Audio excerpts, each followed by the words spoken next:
Good morning, everyone. Welcome to today's training session. Our topic for the day is OISD Standard 105 Work Permit System. Let's meet our trainer for the day.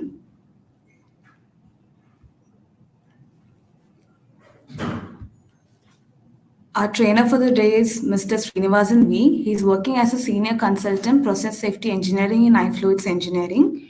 He has over 41 years of experience in refinery, project planning, erection, pre-commissioning and commissioning, HAZOP, unit startup and operations training and development audit, assessment and quality assurance, PHA operations, project management in the field of petroleum refinery, oil and gas and chemical plants.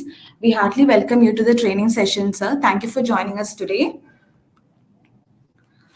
Before we delve into the session, I would like to say that we have given the Q&A link in the link chat in the link box. So if you have any questions, we'll be clearing it at the end of the session. We'll move forward with the session. Srinivasan sir, kindly take forward the session. Thank you. Yeah, thank you, madam. Thank you.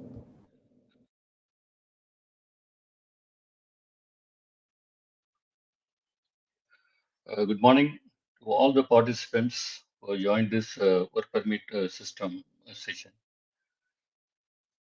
We'll be today discussing about OISD-STD-105. It is Oil Industry Safety Directorate. This is the thing. And like OSHA, most of you must be knowing, that is a US United States body. The same way in India, they have this directorate. They give the guidelines and control the safety aspects of petroleum industry. Okay, today, uh, nowadays, mostly it is for the public sector concerns or government connected concerns, but other public sector, private concerns also, they take part. They take this guidance and go ahead with this. So with this introduction, I'll move to the next slide. The purpose of work permit system is to establish minimum requirements for issuing uh, work permits at the process units and the project sites. So this comprises normal working plant as well as construction plants also. As I said, it is essentially for the oil and gas industries, but other industries also they are taking it. The work permit system authorizes specific construction, maintenance, inspection, or repair activities to be conducted that pose a hazard to personnel, damage to equipment or facilities, disruption of operations, or harm to the environment. This is pertaining to normal unit operation as well as shutdown, startup, and unit emergencies. All these things are comprised in this. A work permit is not a simple permission to carry out hazardous activity, but also an essential part of the process that determines the hazards. Because basically, many hazards will be there whenever you do any activity. So those hazards have to be identified, and you have to take precautionary measures that accident does not happen. That is the whole purpose behind that. When issued, work permit serve as a official record because it's a document. So if anything happens, immediately they will check who has issued a permit, when it was issued, whether the safety aspects are risk analysis were done. All these things will be checked. So that's why this becomes a document. So now, what is a work permit? A work permit is a documented format that authorizes certain people to carry out specific work within a specified time frame or area. It sets out the precautions required to complete the work safely. This is the definition. Please remember this because this is very, very essential to go ahead with this. What are the expected results or what are the expected results? Reduction in the work permit violation, performing the work safely. Ultimate goal is Zero accident, zero incident. That is the goal. A work permit system consists, so work permit system, what it is. So we have to know also. Its system consists primarily of a standard procedure designed to ensure that potentially hazardous routine and non-routine work on industrial installations can be carried out safely. The procedure should define the need for the following essential steps. These are the following steps. Details of the necessary preparatory work, clear definition of responsibilities, appropriate training of the workforce, provision of adequate safety equipment, formal work permit with or without attached specific checklist. What are these things? In the coming slides, you will see.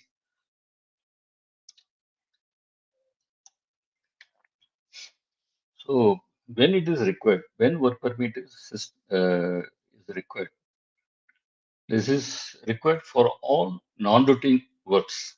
What are the non-routine works? In the plant, the operation people do the regular job, unit monitoring, starting, stopping, pumps, any equipment. Those kind of things are regular as per their schedule. So they are coming under routine jobs. Non-routine is suddenly something happened, some equipment has failed, or some modification is required. They are all non-routine works. So this is the difference. So for hazardous and routine works, not covered by the procedures. When work is performed by employees and third parties, this is another thing. So non-routine work can be done by the employees as well as third party. Third parties are the contractors.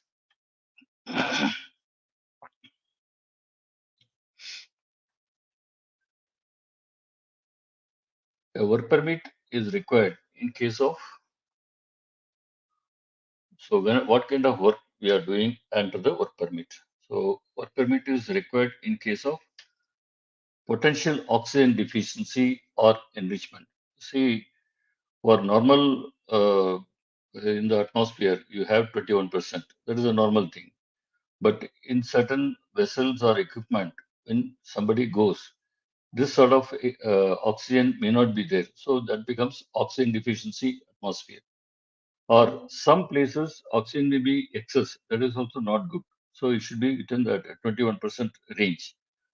So that is why it is written potential oxygen deficiency and enrichment. Some places have to, the people have to work in that. Some places it may be inert condition also. Nitrogen may be there. So people have to go inside and do the job. So a lot of safety precautions have to be taken.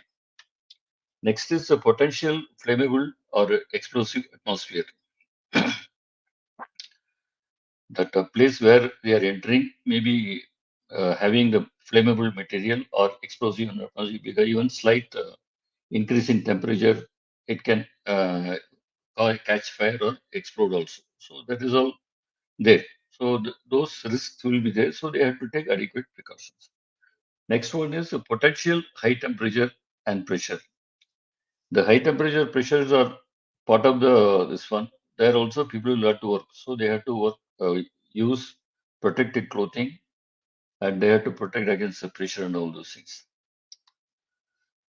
Next is potential hazardous chemicals. Again, they have to handle a lot of chemicals. Uh, so they have to use hand gloves or chemical suit, have rubber boots, like that. The protective clothing and some equipments have to be worn. And these chemicals may be corrosive, one thing, or they may be toxic also in nature. So, for example, fluorine, somebody is handling, even slight peck of fluorine comes to the body and it keeps on eating. So people have lost their body parts. So it is that type of seriousness, depending on the chemical. Yes. So adequate precautions have to be taken for that. So confined space entry is the next one. Example, tanks, cold box, pit, normally closed vessels. These are all the confined space entry where, as we said, oxygen can be less.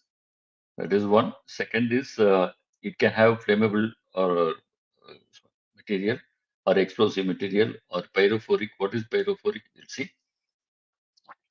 Next is it can be dark, and the entry exit may not be that easy. There can be only one entry and exit point, and it can be narrow also. In the column, in the case of columns or towers, there will be manway. It will be 24-inch, so through that man has to go inside and come out. So and free movement will be quite restricted inside. So there are so many restrictions or inconveniences inside the confined space. Then next is bypassing or removing or altering safety devices or equipment. Suppose a safety valve is there, it can be removed. So for that you have to bypass. So there are certain procedures you have to follow to remove or install and all those things. So safely, otherwise it may cause leak or fire. Then elevated works. This is another thing. Uh, People may work at a height. The work at height is normally happens because the pipe racks will be at the say 20, 30-meter height. So people will have to work. So they have to use a safety harness, helmet, shoes, and all those things with that work. So that precautions are taken. So what kind of work is continued again? So introduction of ignited sources were not permanently allowed. That is the open flame or welding or grinding is they will have to do. For example, confined space, people will have to do the welding, grinding, and all those things. So precautions have to be taken. For example, inside the columns, one cannot use 240 volt. They have to use 110 volt uh, grinding machine like that. So restrictions are there. Similarly, they are not supposed to use pneumatic tools because the power is quite high. So they don't. It's not recommended. Then even for lighting also, they have to use not more than 24 volt lamps. So now, many times now people have started using 12 volt or maximum is 24 volt only. So electrical troubleshooting or repair on live circuit. This is another major this one. One has to be very careful because the voltage can be varying from say 110 volt or even 3.3 kV or even 6.6 kV. So such a huge this one, very risky ones. So adequate precautions, safety measures are required. Then maintenance or repairs in areas auto equipment or lines containing or suspected supposed to contain hazardous materials or conditions. Some places you may not know what is inside or you may have flushed or cleaned, but still there is a possibility that some material may be remaining. For example, pyrophoric material. So once it is exposed to atmosphere, it can catch fire or it can start heating up. So there are some sections like that. So those things have to be anticipated. And this is also in case of manual or powered excavations. So excavation is done manually or by excavators. And use of in this case, what happens underground, many cables may be going or lines may be going. Suddenly, if somebody gives a permit to excavate, they may damage the underground piping line or piping cabling because power cables also may be going or cables, fiber optic cables may be going from field to control room. They may, if they are damaged, then the whole plant will go for crash shutdown. So a lot of precautions have to be taken before issuing such permits. Then use of mobile cranes. So this is another problem because mobile cranes can topple anytime. If the weight load is not properly adjusted, they can topple. And such incidents have happened at many places. Insulation or catalyst handling. Here also, insulation material is fiberglass, so it can cause, so if it goes inside lungs, it can damage the lungs. That is one. And catalyst also, same way. Uh, If somebody breathes, and it can damage the lungs. Then use of adapters. So adapters are of different types. So if the right type of adapter is not used, it may leak or it may come out and it can cause problems. And product conversion of stationary or mobile or portable vessels and containers. This is another area where you can encounter problems. Then temporary or permanent changes, alterations, modification of equipment or processes. Because the running plant, a lot of changes happen to either to expand the unit or to overcome some difficulties and all those things. Changes are there. So whenever any changes are happening, so they have to be done with the proper procedure, proper approval. That is called management of change route. So without that, they are not supposed to be doing. So this is all part of the procedure.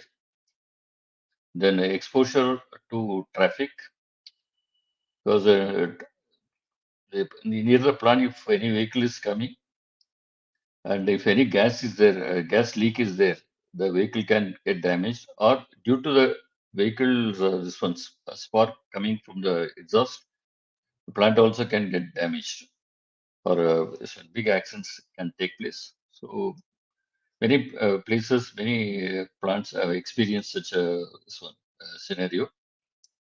Exposure to moving or rotating machinery. This is another area where the pumps, blowers, they are all working. If somebody goes near and if there is a loose clothing, they may get caught with a shaft or motor, and injuries are possible. So they are, for that correct clothing has to be worn, and they are not supposed to go too close to this one. And moving machine, they are not supposed to be touching and all. A lot of restrictions in proximity of vents, liquid of gas. So vents and drains, they are another problematic things, because through the vent, gases may come, even liquids also. When they come with pressure, it can splash, and they fall on the hot surface, may catch fire. Same thing goes for drains also. On process lines with gas release, etc. So which already I have told on that. Move on to next. So work permit system, why it is required? Because in charge of the work, you don't know everything about the site and process around. That is, whoever is in charge, he may or may not know. So the entire plant situation. Theoretically, he may be knowing, but actual situation, because the situation is dynamic and changing, so he may not be able to know. So in such a condition, so there has to be some real retarding factor or controlling factor, so which will bring the scenario in control, so that safely jobs can be handled. So safety measures have to be prepared. You cannot start the work without the clearance of the production personnel or the customer or the supplier. Here, uh, one thing is very clear: the operating persons is the ownership concept. He is the owner, and as far as the plant is concerned, he is supposed to be issuing the permit. This is what it means. So, production personnel or operating person. The production needs your clearance in order to restart the plant after your work is achieved. Suppose if the work permit is given to some maintenance engineer, he has to give the clearance. Yes, my job is over. So now we can start the plant. That the clearance has to be coming, and the work permit has to be closed. The issuer and receiver, both of them will have to sign the work permit, and only it it gets closed. Then only they can go, operation people can go for further activities to prepare the equipment for starting. Second one is to obtain a safe as well as a quick and cost-effective work. Because if some accident happens, the whole thing uh, is pushed back. Then the equipment is not available for the plant. That is what. Second thing is due to that production can be lost. So ultimately it is affecting the cost. So plus if somebody is injured, the insurance or if any equipment is damaged, again the cost, everything is coming to the cost. So safely if it is done, there is no issue. Automatically things will be going forward. That is the whole thing behind. So work permit system with whom it is given. In order to define the scope of work for everyone concerned or involved by and during the work permit must be prepared with the person responsible for the work, the person that is the who makes the work permit. That is what it says. Person who is responsible for the work, the persons in charge of the production, the customer or supplier who will release the process before the work starts. Because as he said, issuer is a operation or production people.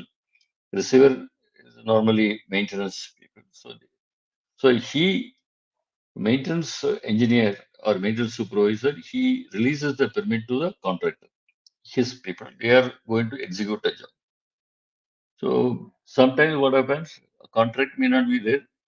The people from other departments also come and do the job. That is also possible. So that's why it is written other work bodies, or from outside somebody else will come for checking. So anything is possible here. The person in charge of HSC measures. This is safety man also gets involved. He will check whether whatever the permit has been issued is correctly issued or not. That is his job. But incidentally, this particular last point, many companies follow. In some companies, they may not follow this route. But ultimately, safety person is responsible for that. They will come for whenever they come for the audit, they'll check.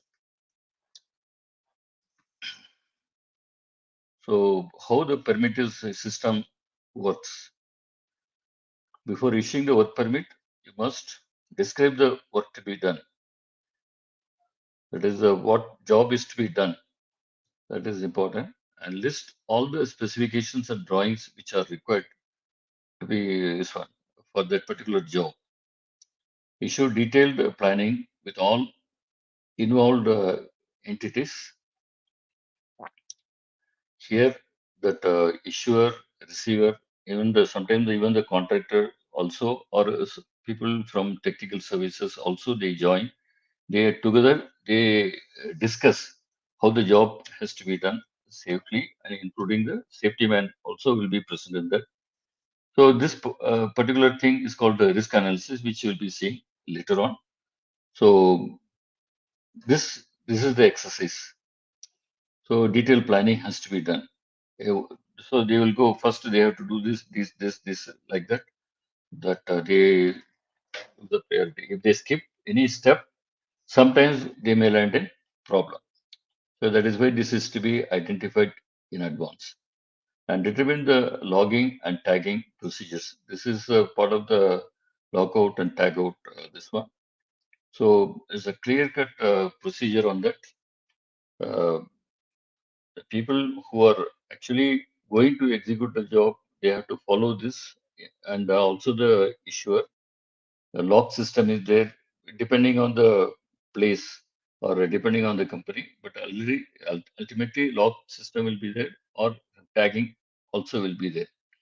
So till the time, once a permit is used, they lock a particular section so that particular equipment, so that other people cannot work on that.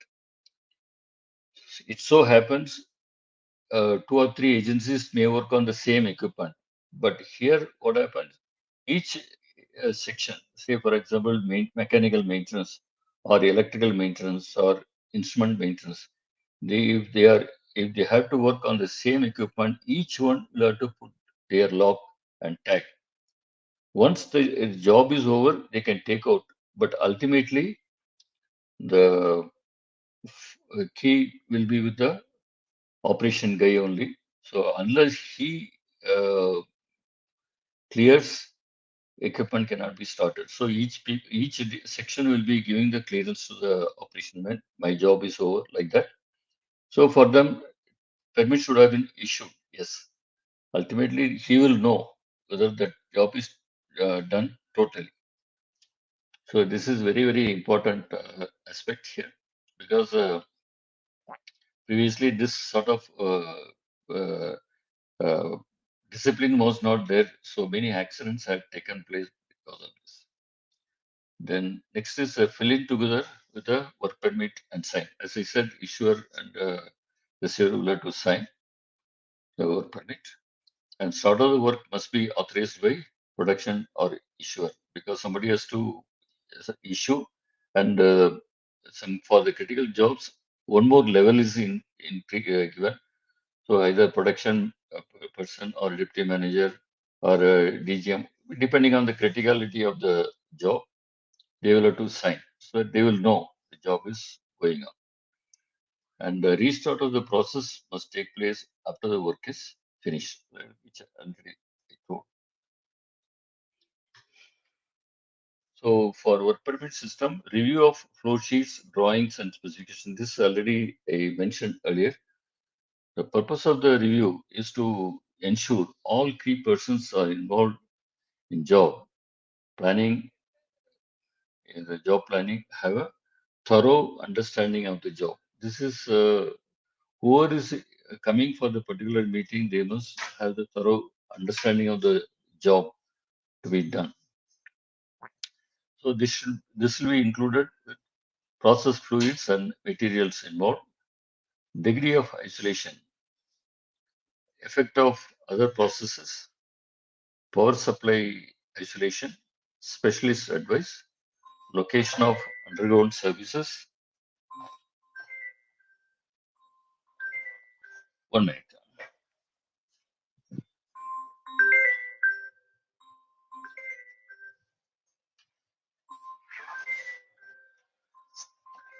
Location of elevated power cables, location of elevated power pipelines and walkways, purging and lockout requirements, pressure and temperature, equipment specification, operating and maintenance instructions, valve identifications, material of materials of construction and compatibilities.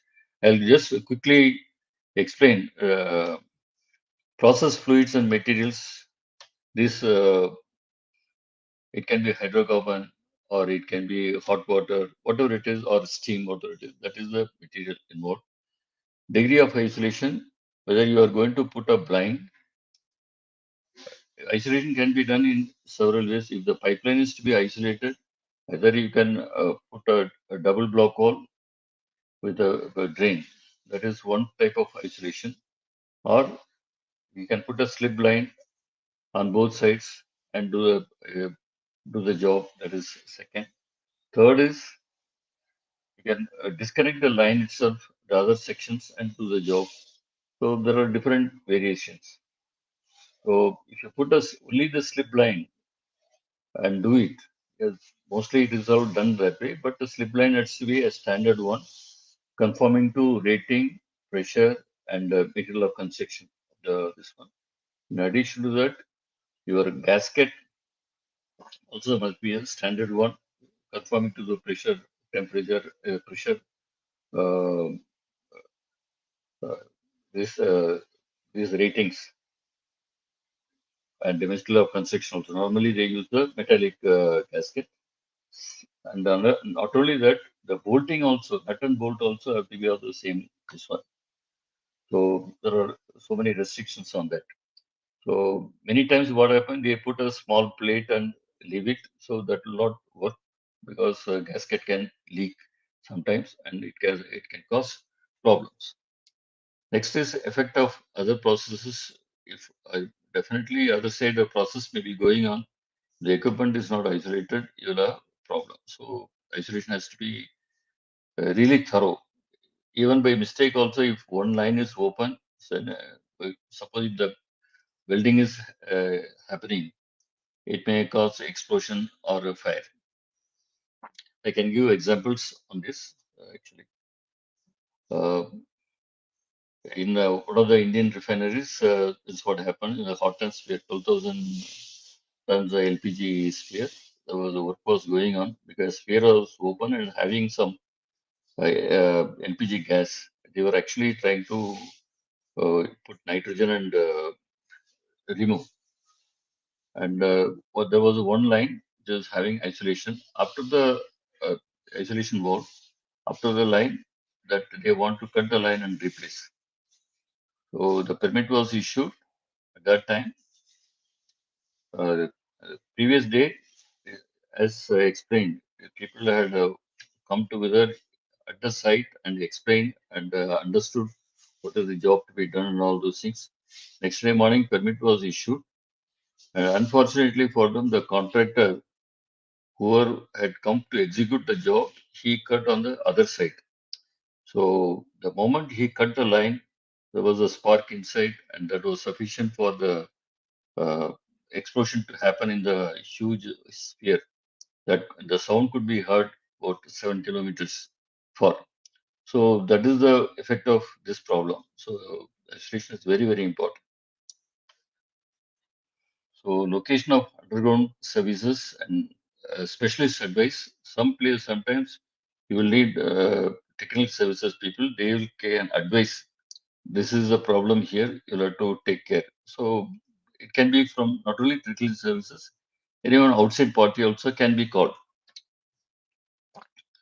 Location of underground services and pipes. Here you have your layout drawings will be there. With that, you can locate. This is the place I'm going to work, and these are the underground services uh, or pipelines may be going. It can be, as I said, it can be pipeline or normally fire water, cooling water lines, or it can be and or electrical cables or fiber optic cables or telecommunication cables. All these things may be going. So if they cut, they may damage. So that is why this has to be checked in advance. If still if the job is to be done, then they have to do. They cannot do the excavation this one by machine. Manually, they have to slowly dig out and see. So there, the chance of damage is very less. That is the method they have to adopt. Location of elevated power cables. Here, the power cables go above ground. There also you can encounter problems. Then location of elevated pipelines and walkways. In some refineries or some plants, the lines mostly go underground. But in now uh, modern refineries and other plants, they tend to go above ground because underground causes a lot of corrosion problems and identification is so difficult. So they go above. So whenever the lines are going above ground, that can be they can cross over the walkways. So those aspects have to be checked. Then purging and lockout equipments because the vessel has to be prepared. So it has to be purged. Hydrocarbon has to be removed or toxic material has to be removed. So there are different methodologies involved. You have the decontamination methods by chemical decontamination or by steaming or even by nitrogen. There are so many methods available or even by washing also. So it is all available depending on the uh, vessel to be handed over. You have to adopt the method involved. Pressure and temperature again, no need to explain on these things. They are quite we have to consider equipment specification because here what happens, some of the equipments if they are exposed to atmosphere, atmospheric air can affect the vessel. So the vessel has to be preserved, or they have to be treated before handing over to the maintenance for this one. So this is what it is. Then operating and maintenance instructions. This is depending on the SOP, standard operating procedure or standard maintenance procedure, and all those things. They have set of guidelines or procedures. Valve identification. Again, people mistake here also. It can be glow ball, gate wall, all of these things. The gate wall and glow ball, a lot of difference is there. So, and they have to identify this is the wall to be closed. If they close the wrong wall and try to do the job, they may land a problem. And material of construction and compatibilities. Here, this is another area where many incidents are taken place. Instead of sometimes what happens, carbon steel and alloy steel, they mix by way of bolting. Then what happens when the temperature increased, the alloy steel can take the high temperature, whereas the carbon steel cannot take, so it breaks. So it causes leak. Same thing goes for stainless steel also. So here, the material of construction is a very important aspect here. So next is worksite inspection. Before starting any job, the actual job where it is supposed to be taken done, that the place has to be checked thoroughly for safety. So to inspect the work area, neighboring activities, site rules, overhead, underground access, natural hazards like flood, rain, snow, etc.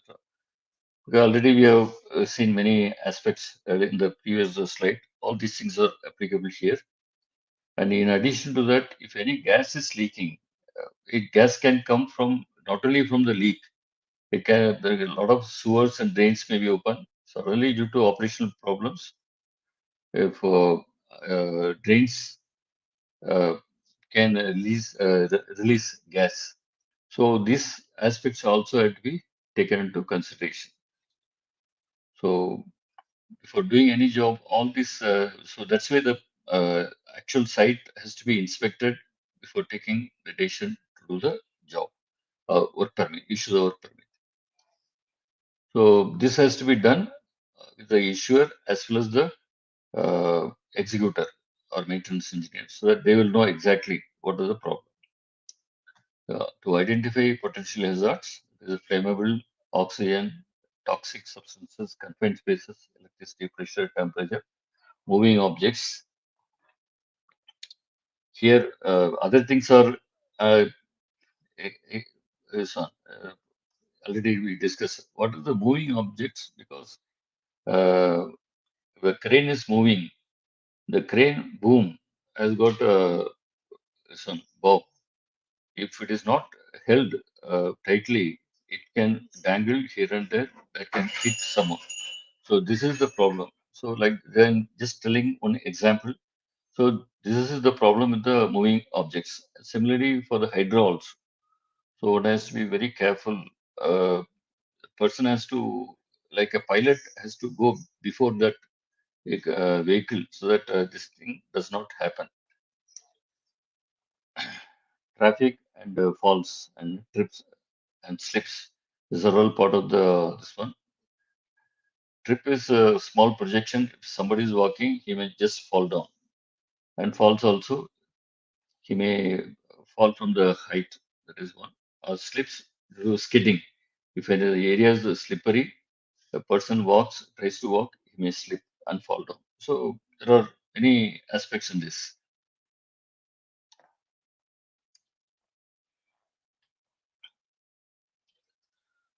Next is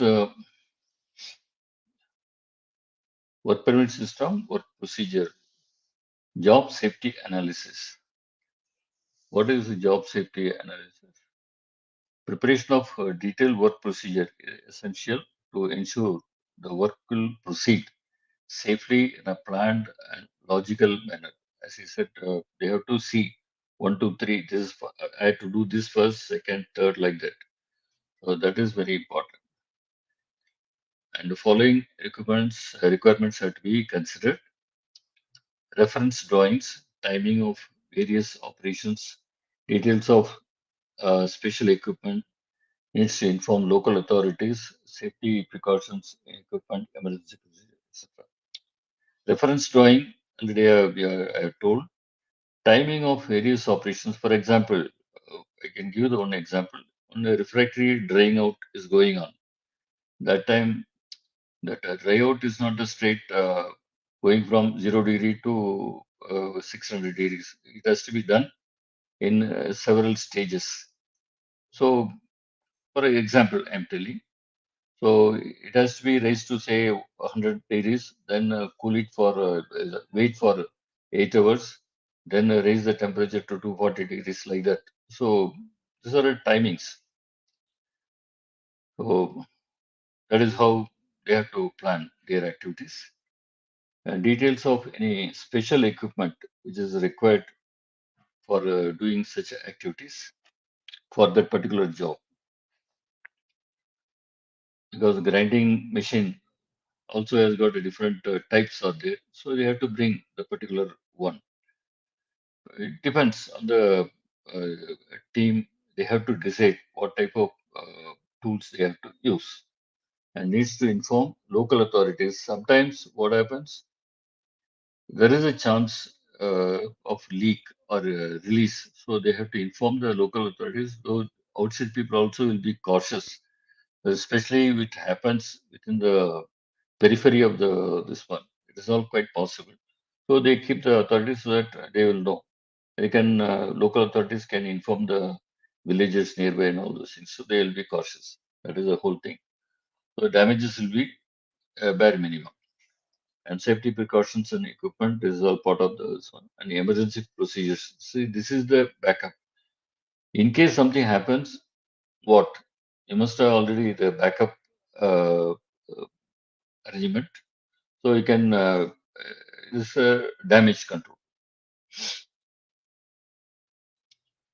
Then procedure should also include logging and tagging. This is already told. Depressing, draining, venting, purging, flushing, isolating, atmosphere checking, disassembly of equipment, method of repair, reassembly and installation, quality control, pressure and leak testing, reinstatement of equipment, and handback procedure. This is the total flow path of right from the time of handing over to take over. This is the total flow path is given. Each one is self-explanatory. Nothing much to explain here. Disassembly is you are isolating. That is what it means. And the quality control is what type of job has been done. Any problems are there in that. They check the quality. As I said, the vessel can be, if it is not done properly treated, vessel can crack. So it happened in one of this one during decontamination time. Due to some difficulties, the decontamination liquid had to remain in the furnace coil. That material of construction of the coil was uh, different, and it cannot take polythionic acid.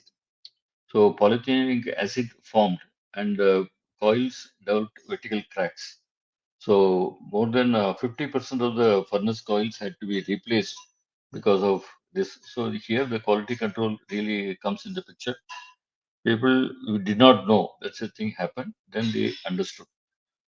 So this, for example, I am telling. Now, what is the work planning?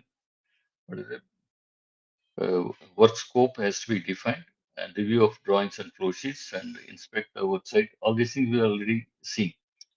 Identify safety precautions, compliance with the regulations, develop work procedure, assign responsibilities, communication procedures, and work execution. These are the different steps it has to follow. Again, preparatory work. issue work permits, such as supervision, monitoring, work completed, testing, reinstate equipment, return work permit, and handback plant because the flow path continued here. Handback plant or equipment is handing back to operations. They are the owners and they have to run the show.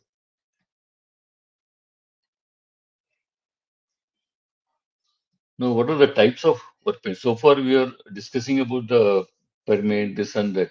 What are the types of work permits involved in the plants? They handle cold work permit, hot work, confined space, that is entry or vessel. Confined space entry is general this one in that one can enter for just for checking or vessel box up. Box up is after completion of the job, some people have to go inside, check everything thoroughly for cleanliness, everything, come out and box up. So for that also entry is required for checking. And of course, inside jobs have to be done. That permit is anyway is there. Or composite work permit is it can have both cold work permit and hot work permit, which had to be done inside the confined space. That is also possible. And work at height is the permit is above, the work is to be done about 2 meters. This permit is required. Excavation, already I had explained. And radiography, because many places radiography had to be done. And during radiography, different concentrations, different uh, materials they use for radiography. So the rate of range of radiation can be different depending on the concentration. So the radiographer specifies they totally cordon off the area, put caution signs. So no one is allowed to enter that area at that time. All these things. So for that also permit is required. Here hot work permit will be issued for radiography, though it is a cold job. What is cold job? We will explain further. Other authorization, photography, videography permit, all these things. Because here what happens, some spark is possible. So that is why they have to undergo this procedure. This one. Moreover, due to legal complications also, one cannot just take the photograph. So some authorization is required. So there is a restriction on that. Then electrical and de-energization and the energization, that is lockout, tagout. Lockout, tagout is essentially for electrical, but nowadays it is extended for other streams also, like mechanical, uh, the maintenance and instrument maintenance. Even operation people also, they have to follow this lockout procedure. Of course, depending on the company to enforce. But slowly people are understanding and they are following this. Die cutting, this is suppose if huge tanks are there and stored hydrocarbon or chemical. So in case any leak happens, the leak has to be contained within the boundary. So that is called a dike. So in case that dike has to be cut for some job, then permit is required because at that time the tank leaks, entire material will go out and can cause big accident. So that is why control is given here. Then road cutting and blockage. This is another thing. The roads are cut, and in case a fire engine has to go through that area for emergency, they cannot go. So for road cutting, before road cutting, permission has to be taken from fire department. They have to be uh, told. So then they will know what is the alternate route and all this. Then they give the permission. And the same thing for radiation. This radiation is different. This is a heat radiation we are talking about. So this also can call very high temperature areas. If the permit is to be given, then they have to use proper clothing to avoid problems. Here, note composite permit is already explained here. may be used for the various jobs such as hot work outside the confined space, entry to confined space, and cold work, hot work inside the. All these things are already given here. So here, brief definitions are here. Cold work is an activity which does not produce sufficient heat to ignite flammable air by hydrocarbon. Because doing that generally, yes, but all of you please remember and don't underestimate the cold work, because due to the cold work only, many accidents have taken place because people have taken it lightly. So cold work is as important as hot work. Hot work anyway, by default, people take precautions and adequate measures. So normally they are taking care. The safety aspect is taken care. So hot work, an activity that can produce spark or flame or a source of ignition having sufficient energy to cause ignition, where potential for flammable vapors, gases, or does exist. Confined space is an enclosure with known potential hazards and restricted means of entrance and exit. It is not normally occupied by people.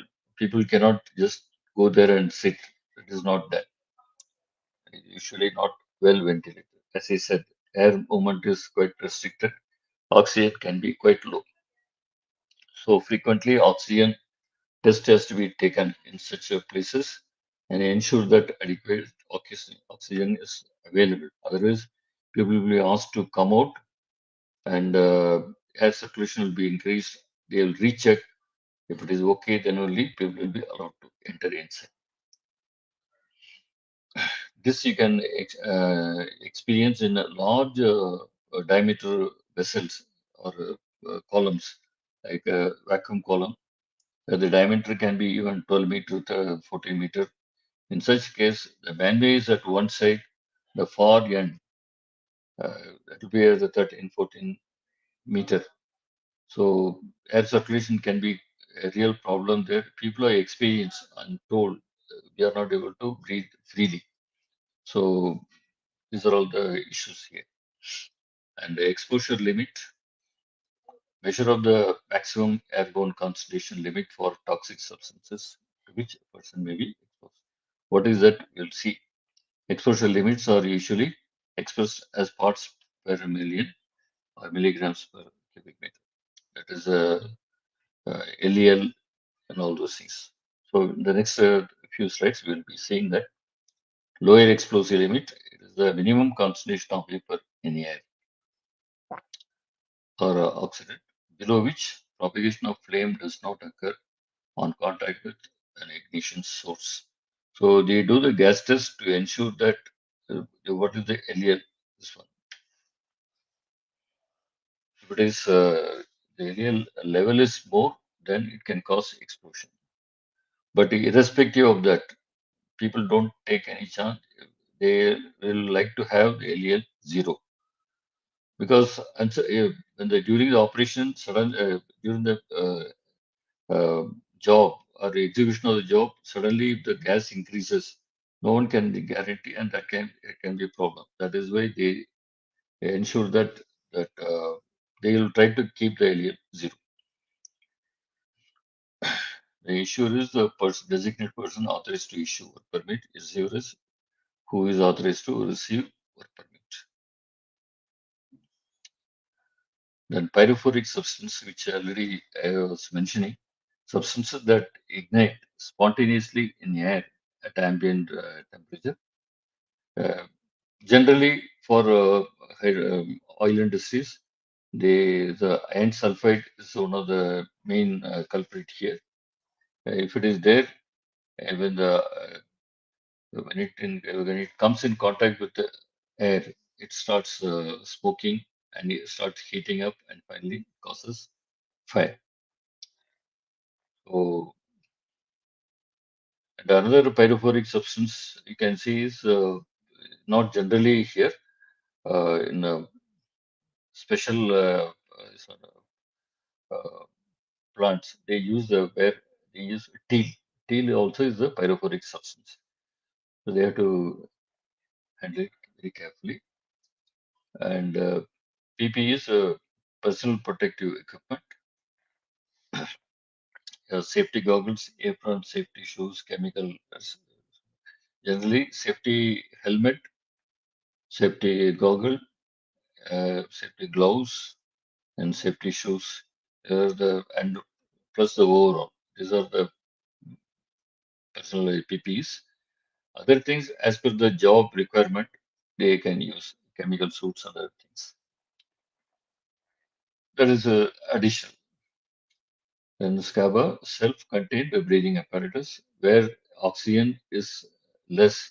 They use this so it can take care of a person can work, go into the atmosphere, that particular place, do the job and come out within 20 minutes, depending on the SCABA capacity.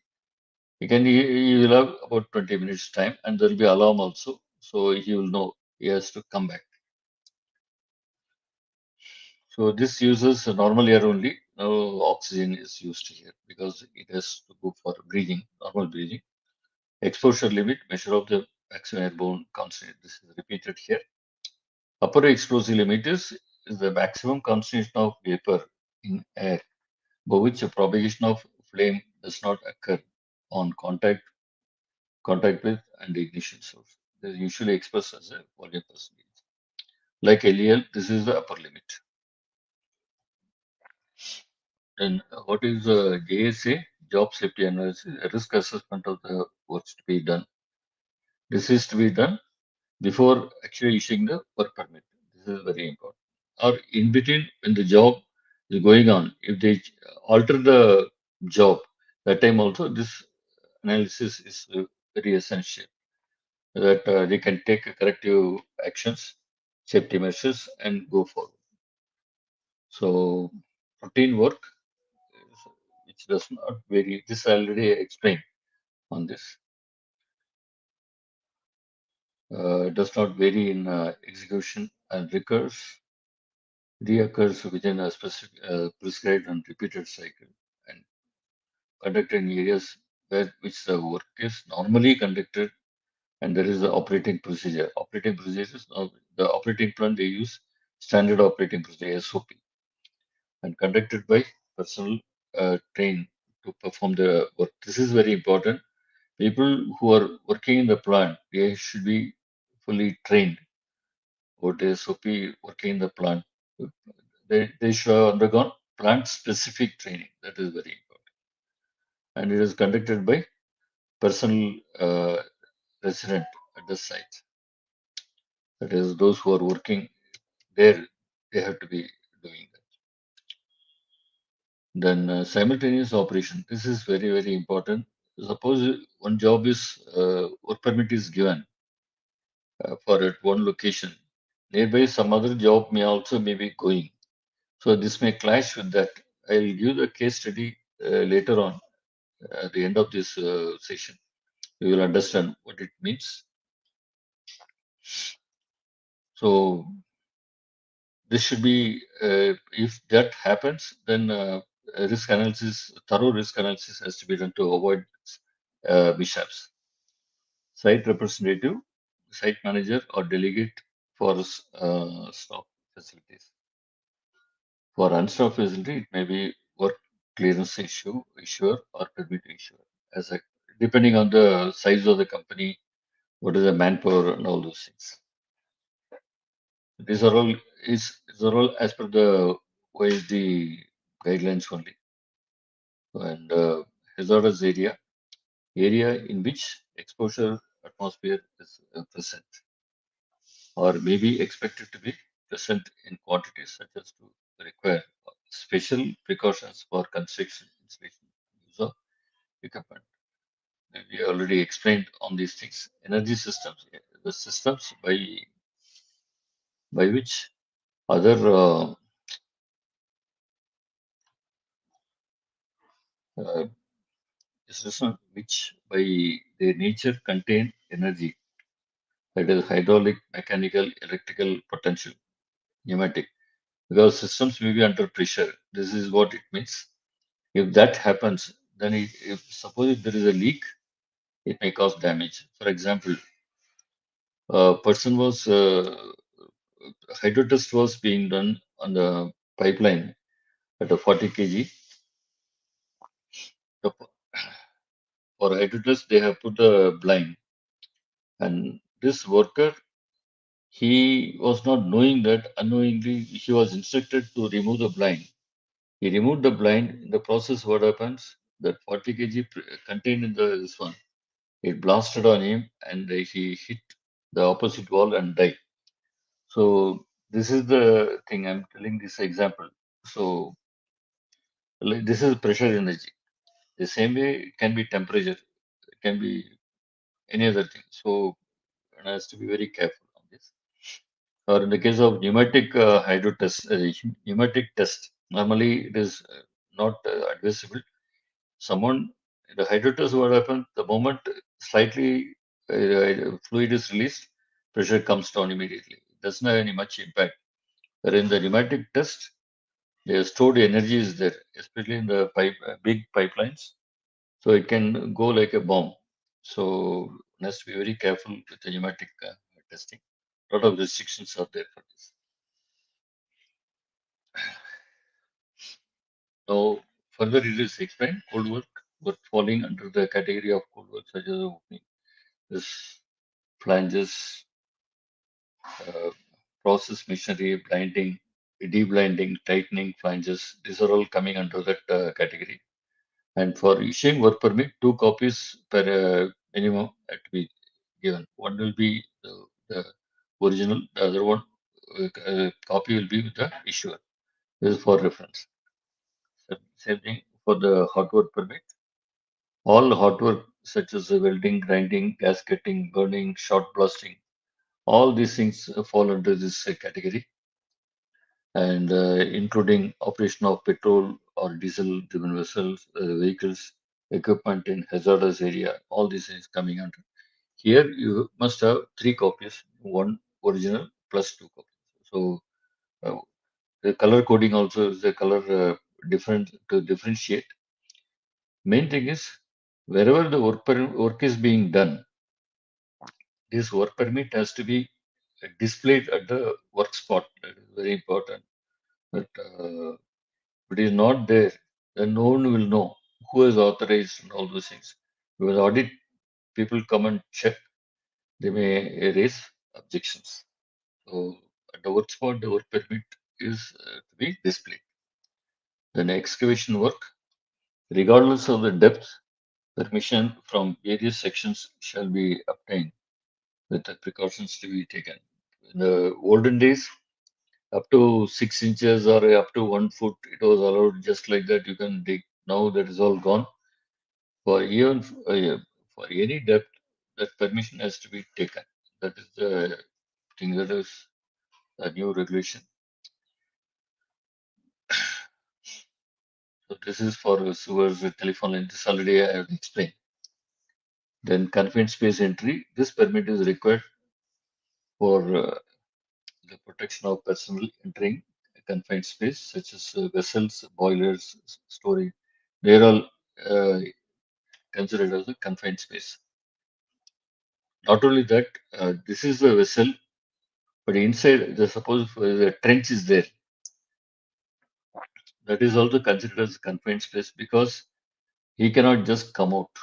There is no proper entry or exit.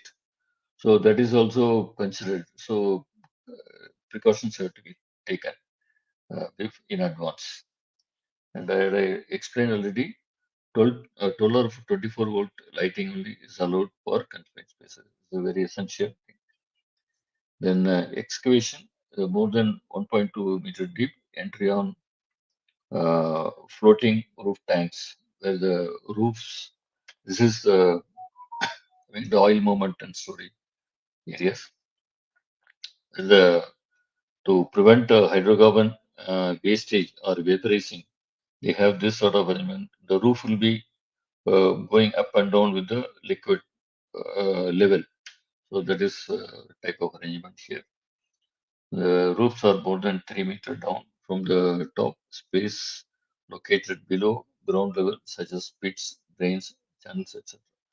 So this is all coming under this category. So here you have 3 copies minimum as like a hot work permit. But this is if suppose if somebody falls inside, he may not survive also. That is the problem in the floating roof tanks. So and the roof can be corroded, and they will not know the thickness. The tank plate may not hold its weight. There is a problem here. Then electrical isolation and energization permit. Before issuing any work permit, the equipment or facility to be worked on is electrically safe and electrical power is isolated to the extent necessary for the safe conduct of the authorized work follow LOTO procedure. There is one more OISD procedure is there. Those who are interested, they can check this particular procedure for further details. It is also available. The highest standard also is the 5216 because this is given a lot of importance. Many accidents have taken place because of these things.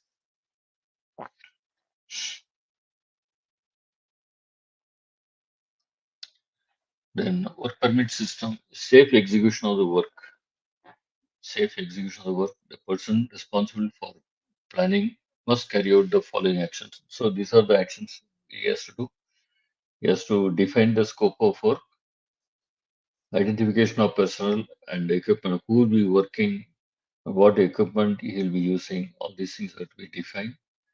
Identification of dependent and linked work. This is connectivity actually. So this work is dependent on some other work. So there is sometimes it happens. So that also has to be looked into. Identification of simultaneous operation. This already I explained what it is. Review associated procedures, risk assessment, JSA. SWMS is just like JSA only. So don't worry about that. So this has to be risk assessment has to be checked, done during the planning stage and JSA just before issuing the work permit. These are all important.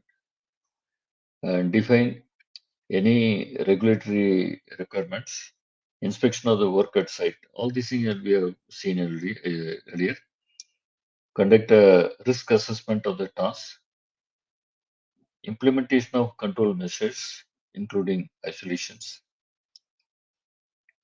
arrange resources for the work, coordinate and prioritize work to reduce conflict between tasks.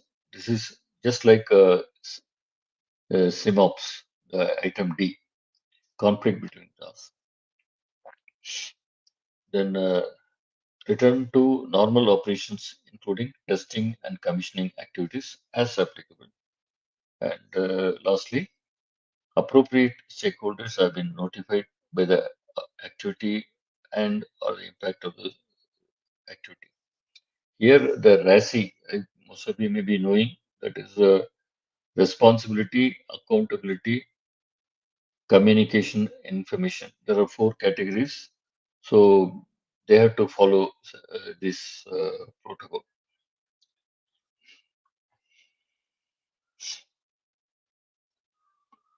And as I told earlier, owner in charge concept for the work permit system is involved. Owner, who is the owner? Operation. So they are the owners and they are the issuing authority. Obtain a duly authorized written permit. Permit should be in printed form. Color coding, as I said, the original permit, original will be in one color. Other things, other copies can be of different colors.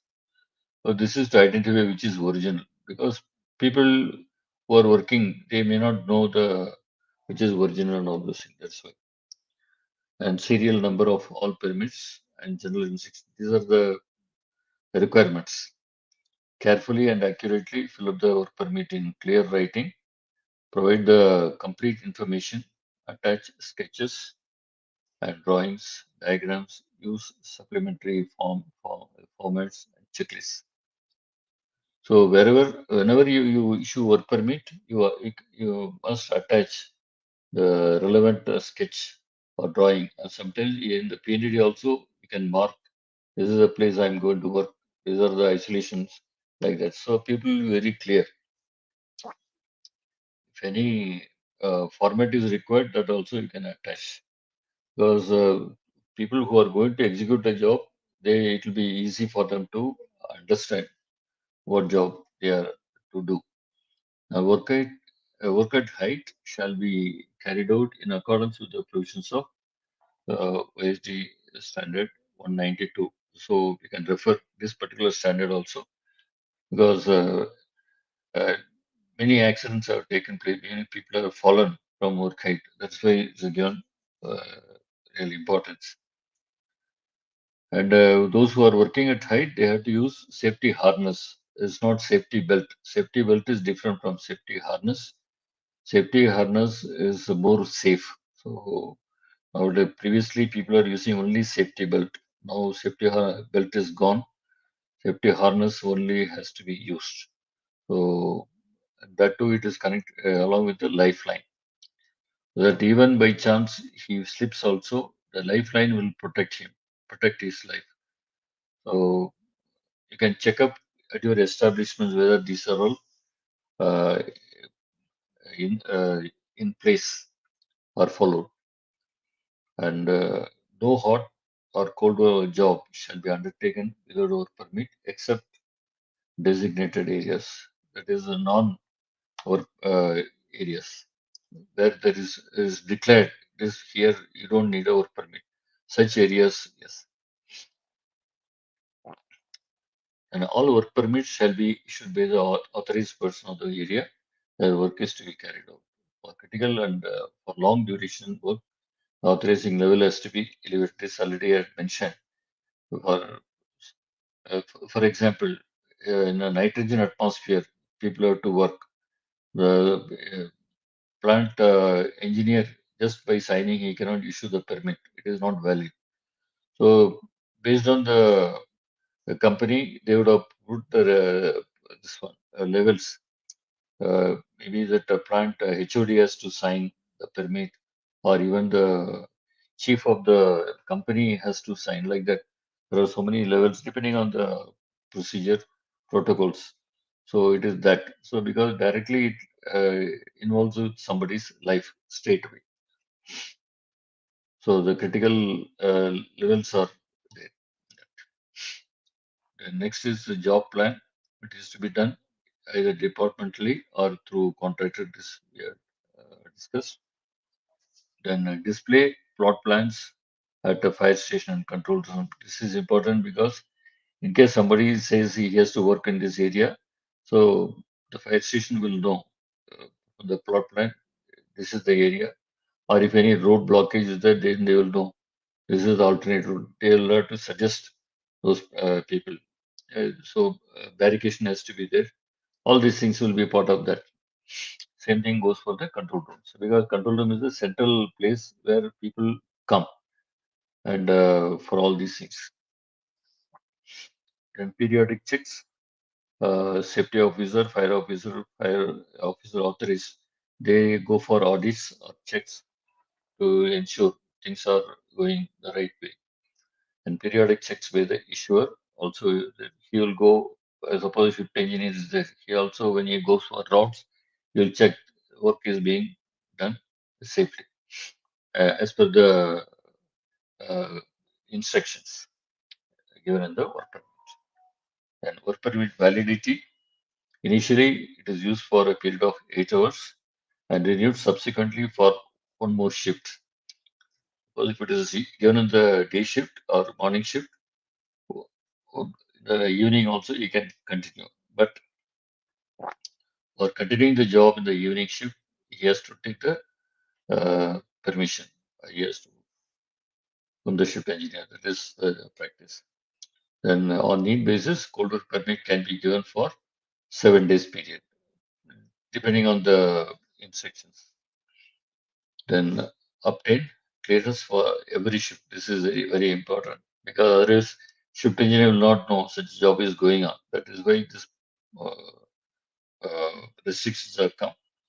Give clearance only after physical checking the work spot. So even for renewal also, he has to go to the work spot, see things are normal, then he signs. He's supposed to sign that.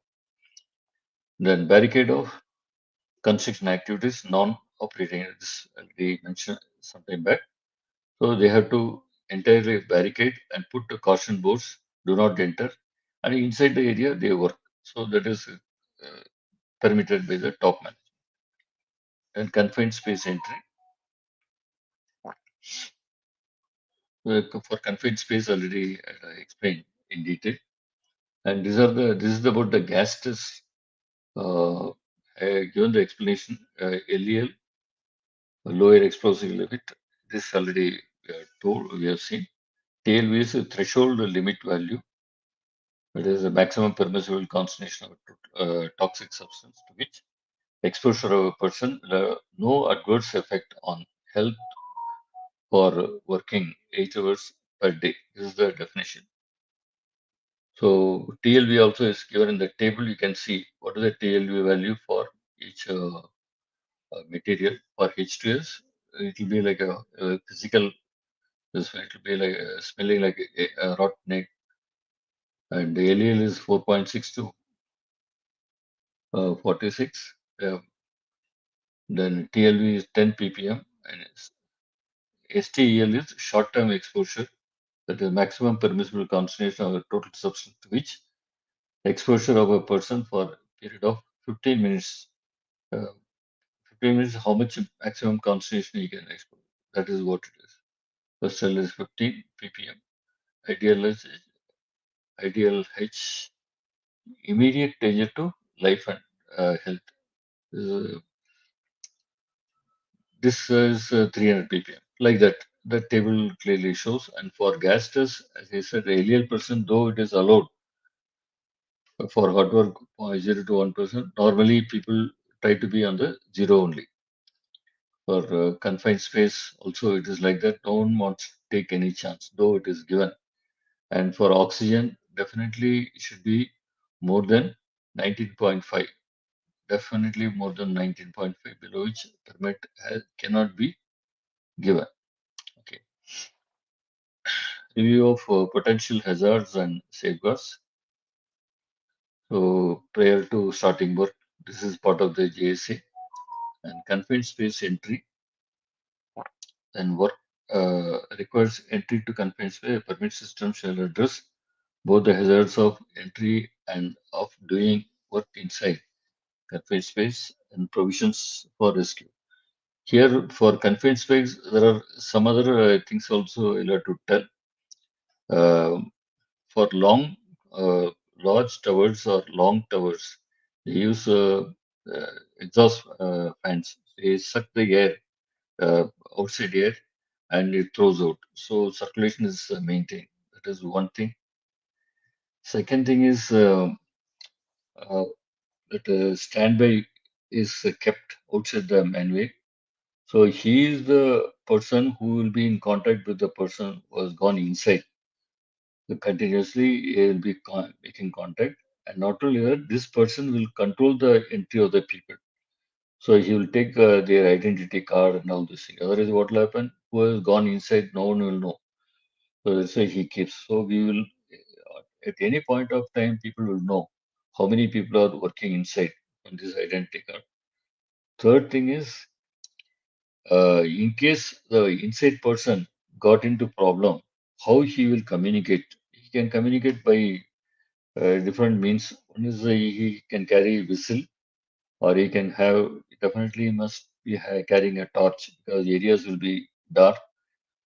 Third thing is there's a this one like a watch like a substance. So if there is if he's fainted and if there is no motion, then that starts sounding.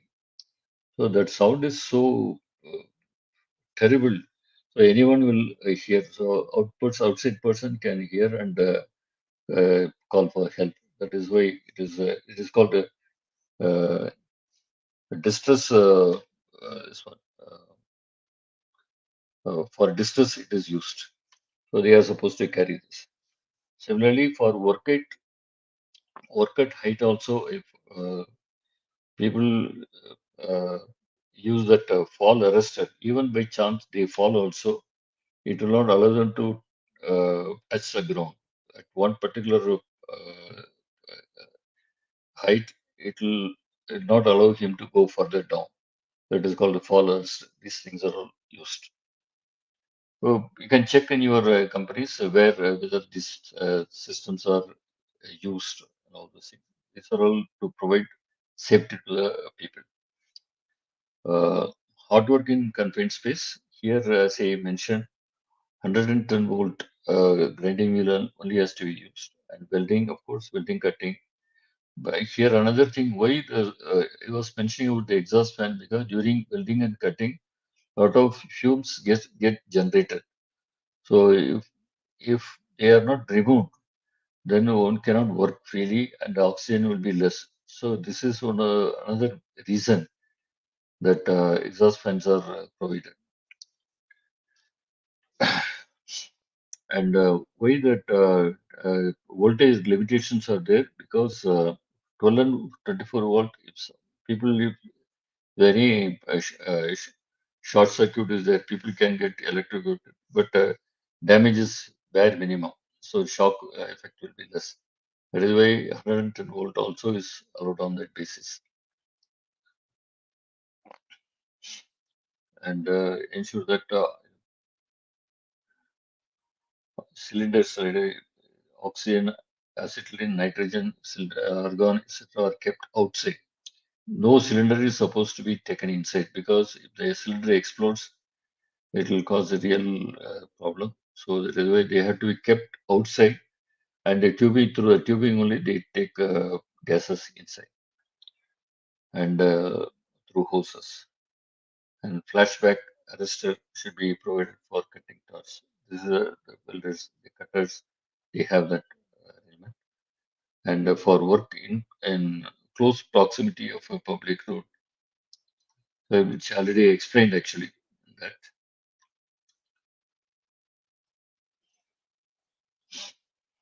So the public have to be diverted and all those things. So for that, outside authorities' help also will be required sometimes. Then welding jobs, locate the welding machines in the non-hazardous and ventilated area and shall be properly earthed. This is another thing. If there is no proper earthing, it can give shock. So this is important. Radiography explained earlier. Carry out the hot work permit, under hot work permit when occupancy is least. That is, normally radiography is done in the silent hours or night shift, where people movement is very less, and the cordoning and all is quite easy there. So unless it is required, they try to do in the night shift only and stop the work if any unsafe condition arises during the course of work. This is either it can be done by the auditors or fire people or anyone who sees unsafe work, immediately you can should stop the job and report to the issuer. And they have to correct the situation, carry out the job. If uh, if it is not possible, just cancel the permit. So other people will come and carry out further investigation and do the job. Then work permit closure and stoppage of work. After completion of or stoppage of the job, permit must be closed. This is very essential. And in that, issuer and receiver both have to sign, because then only it becomes valid. And this closed permit has to be preserved. Okay, for 3 months. Different companies follow a different standard, but the OISD standard says 3 months it has to be preserved. Because in case any problem happens later on, they can verify later who has done the job, when it was done, what was the risk analysis, all these things you can easily refer. And fire or emergency, whenever in these cases alarms are sounded, whenever any alarm is sounded, it should stop the job safely. That is, I'm telling thing safely. I should not abruptly stop the job and go. It's not like that. If a welder is doing the welding, then he has to stop the welding, switch off his power supply, and go. So that otherwise unknowingly people can get injured. That is the thing. Assume the job only after fire and safety clearance. In case of any safety violation, any responsible member of the operation is authorized to suspend the work. This is what I told earlier. The work is not started or suspended for more than 2 hours, work permit shall be revalidated by the issuing authority. So he has to check again things are okay or not. So work permit has to be closed only after signing by issuer and receiver, which I said earlier. Preservation of closed work permit is also I said 3 months. These are all there in the OISD guidelines. So just take it. And training, any person who is authorized to issue or receive the work permit shall be imparted training for a period of not less than 1 day. He has to undergo 1 full day training in all these work permit issuance or receipt, covering various aspects of work permit system. And the refresher training also is given. And so companies can, this is the guideline, companies can develop based on their requirement. You can be, alter or make a better, I would say, better or improve upon so that the procedures, so that things will be more safe.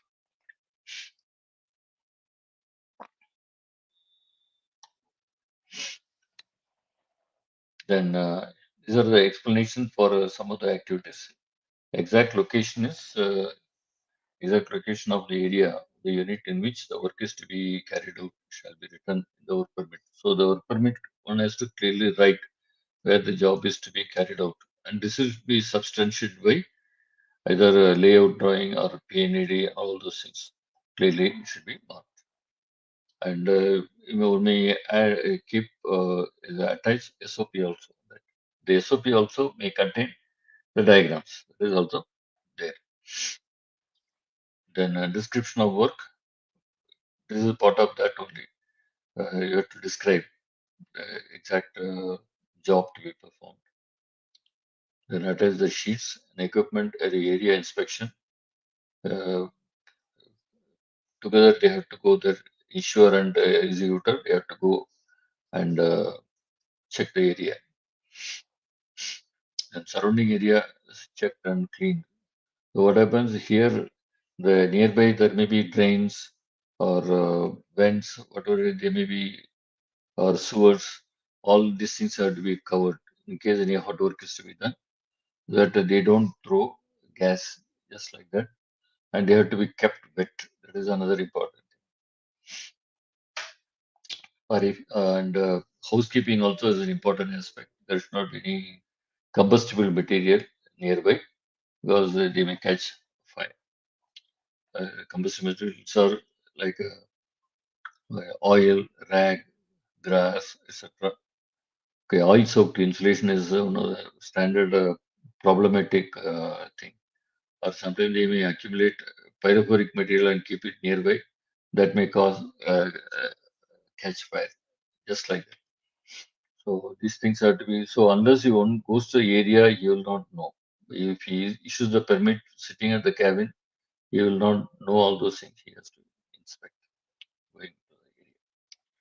Then sewers and manuals, close blowdown, etc., and hot surfaces covered. This is what I told earlier.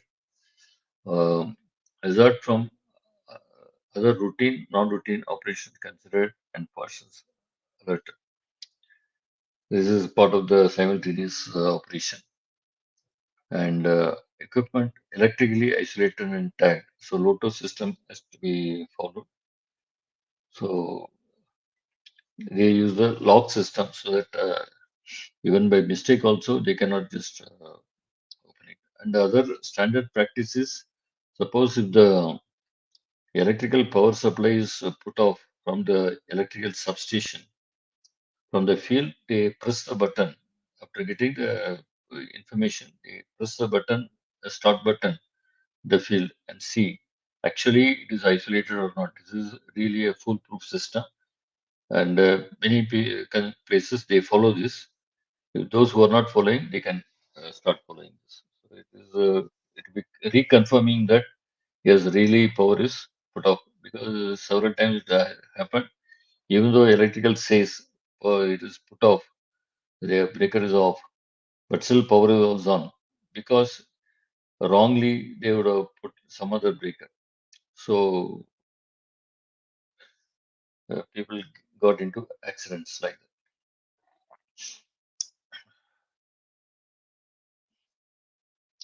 Then executing authorities and electrical maintenance personnel shall jointly determine the extent of required isolation. This is all coming under the planning stage we had discussed earlier, and they have to provide put display do not operate tag. This is another important thing. But the breaker, as well as in addition to the log, they have to provide the do not operate tag, the breaker as well as the field. So people would know is it electrically isolated. And running water hose or portable extinguisher must be provided wherever any hot work is going on. So that immediately they can, in case any small fire is there, they can put out the fire. So that is a reason behind that.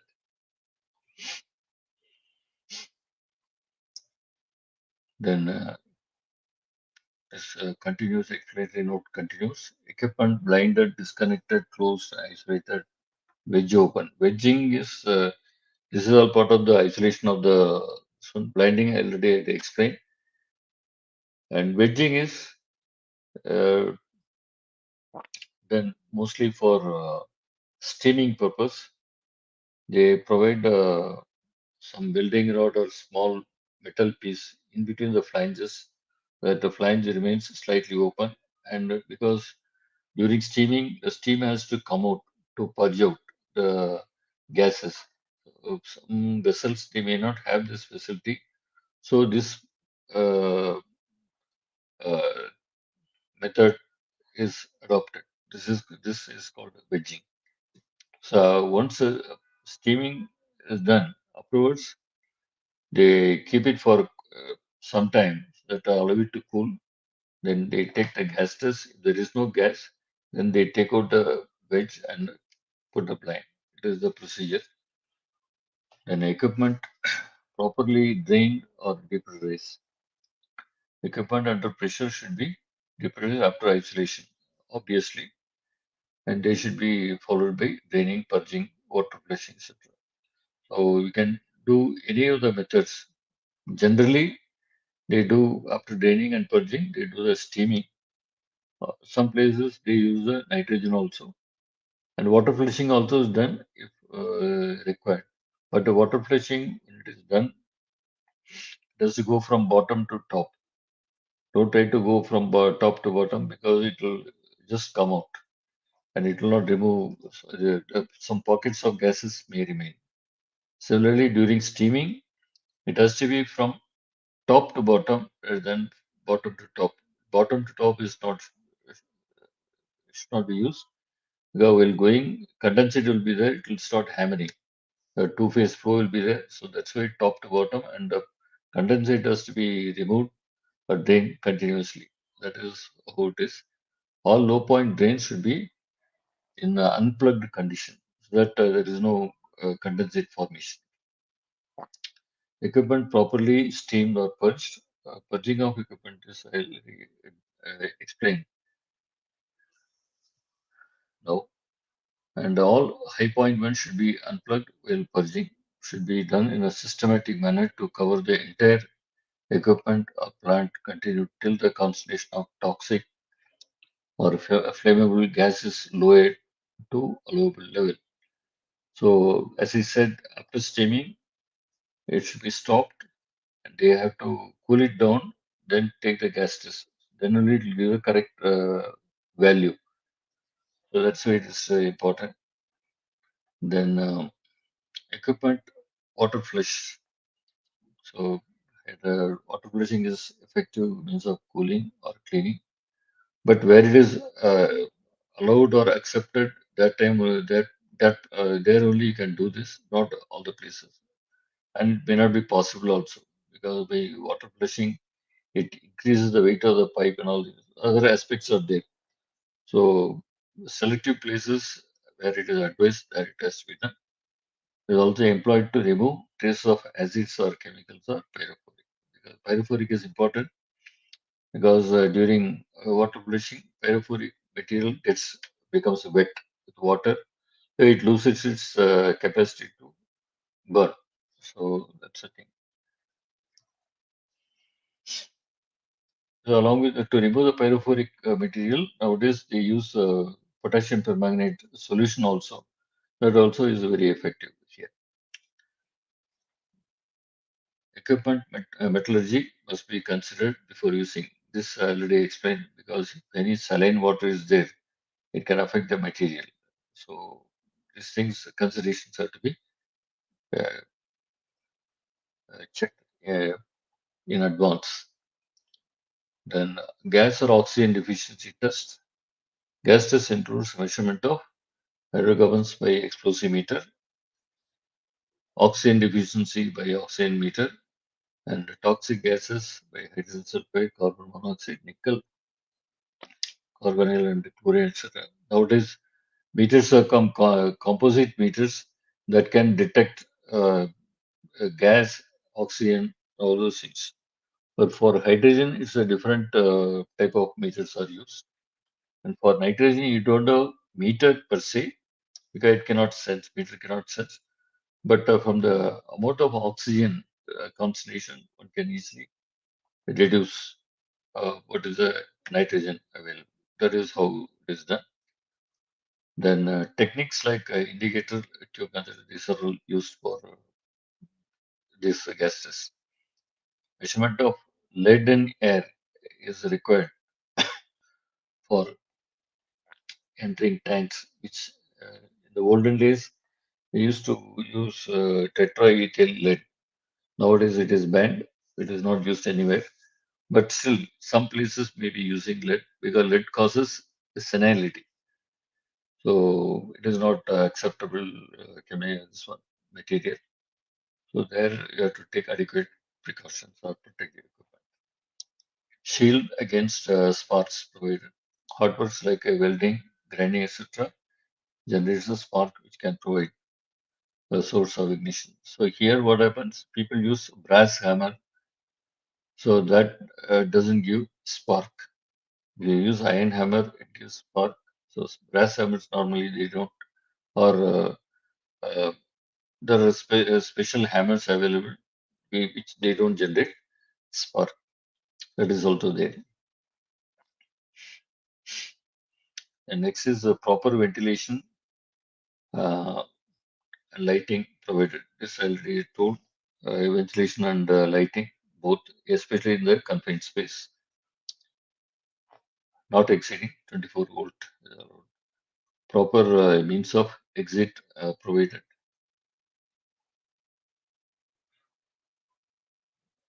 Then areas cordoned off and caution boards provided. Wherever the confined space is there, the caution boards have to be there anyway. And even for critical places where job is going on, maybe at the high work at the height, so area has to be cordoned so that people will not go below that, so that the spark may fall on him or material can fall on him, all those things. So irrespective of anyone whether is uh, doing this job or not, whoever is in the plant, they are supposed to be wearing safety belt and safety shoes and safety goggles and gloves because of these reasons. Because unknowingly, something may fall on anyone and injure.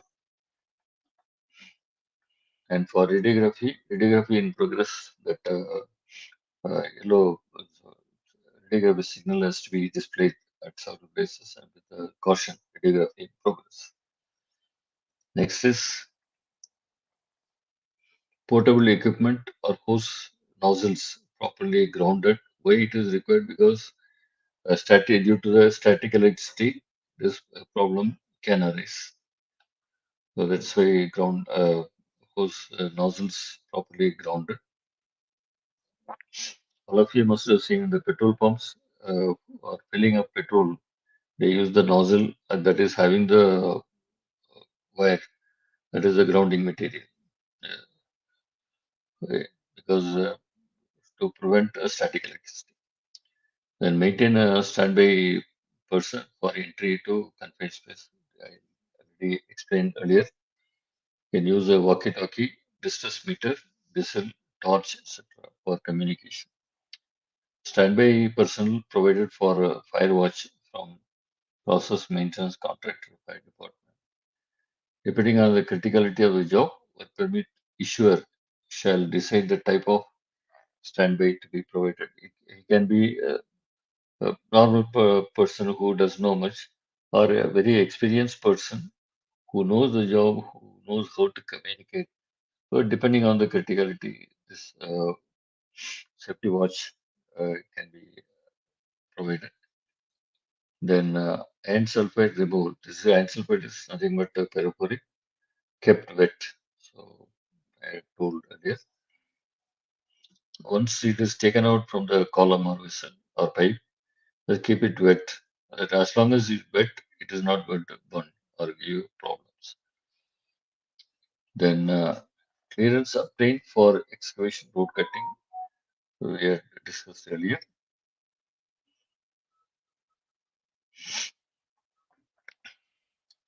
And check spark arrestor on mobile equipment. Especially this is done by security, and whenever the vehicle is entering the red area or plant area, you are supposed to be having a spark arrestor, so that because normally vehicles they generate spark. So when it comes through the spark arrestor, the spark is diffused. So that's the reason. This can prevent big accidents. Check for oil gas trapped behind the lining equipment. This is quite possible in plant area where the exchangers or columns may be uh, having the insulation. Suppose if there is any leak or due to any maintenance, oil spills, it can go into the insulation. So oil gets trapped behind the insulation equipment. So it gets soaked. So when it is sometimes it catches fire on its own. The temperature is raised. Or during shutdown also they take out the insulation and dump it, and there it starts burning. So problems are there. So they have to be removed periodically to designated areas. So this area becomes more safe. Then these are the residual hazards.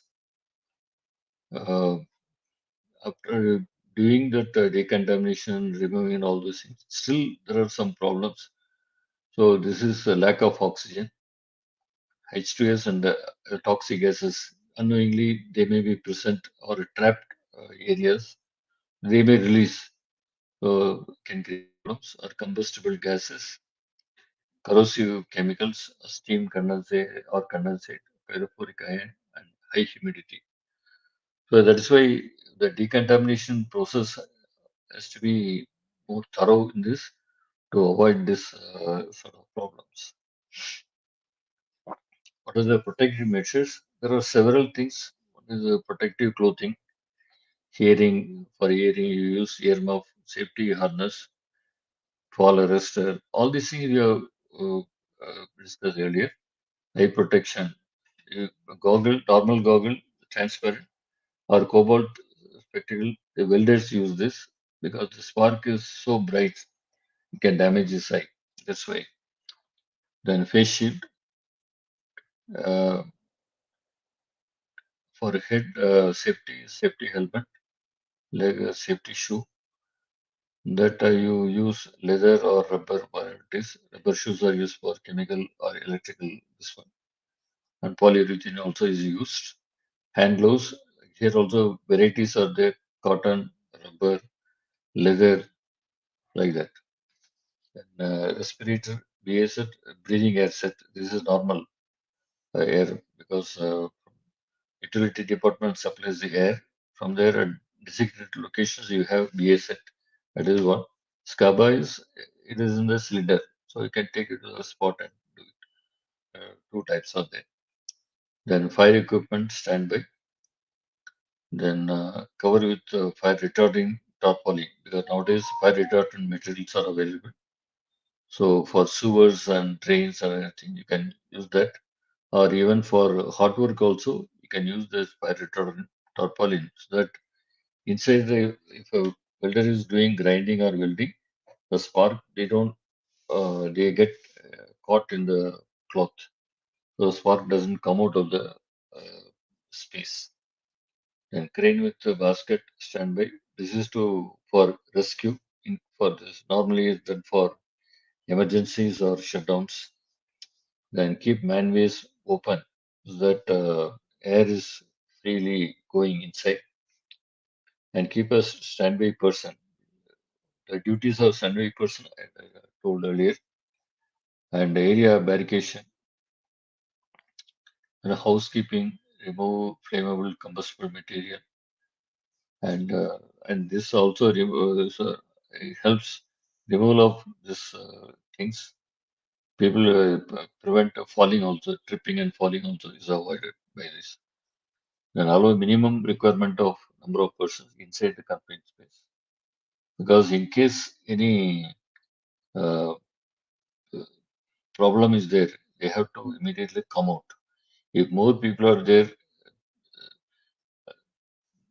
all cannot come fast. So there are problems.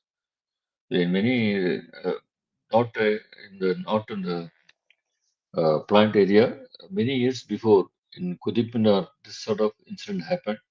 Kudipinar is quite tall, and people in those days, people used to be allowed to enter the Kudipinar inside.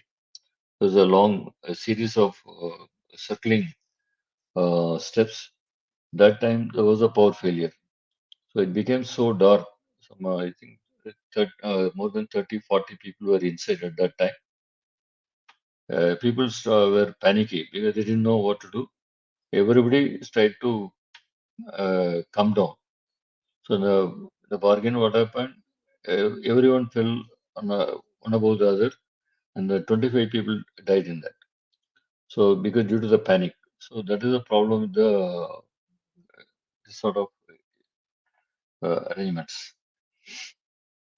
So that is why minimum number of people are allowed so that damage is minimum. Then ensure positive isolation all through till cleared by operation. If blinding is there, the blind has to be removed unless operation gives a work permit to do that. Then ensure adequate ventilation all through. Display of a copy of entry permit here entry manual. This is already told. The chemical suit for chemical uh, uh, some corrosive chemicals.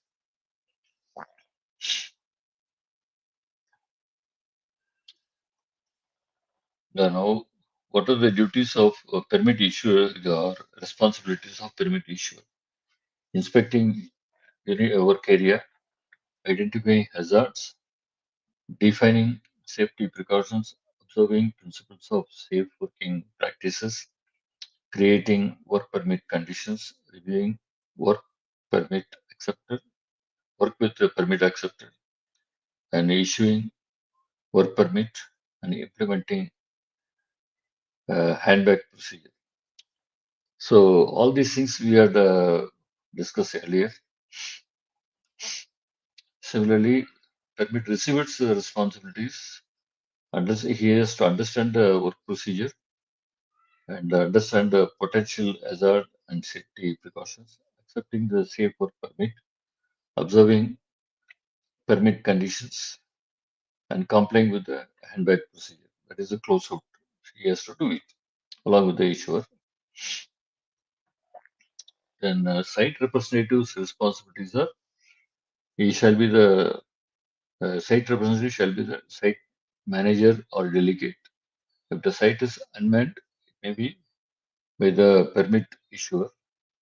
Site representative is responsible for the overall safety of the site because he is answered. The site representative shall be aware of all work, other work or planned site operations that may interact with the work simultaneous operation. So he can decide this job has to be done now. The other job can wait for say few hours or 1 day or 2 days like that. So there is no clash on that, or so you can avoid unsafe conditions. Then no work shall be undertaken before site representative countersends the work clearance or work permit. This is very important. Okay. The site representative may stop or defer work at any time. That is because he is given the authority on that.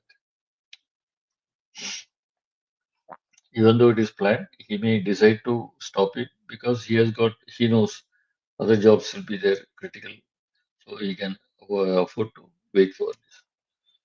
Then auditors' responsibility, those who are checking, who are the auditors, safety people or fire those people or designated people. They check whether the exact location or area of equipment is mentioned in the work permit. Job description is mentioned. All these things, whatever is supposed to be done, they will check whether they are all there. Fire station is informed, mentioned, because this is supposed to be written in the work permit. Fire station informed, there will be a column. So he has to tick mark. So they will see whether these are all compliant. So whether the gas test is done, electrical isolations are done, sign date, everything they will check and see the work permit is correctly given.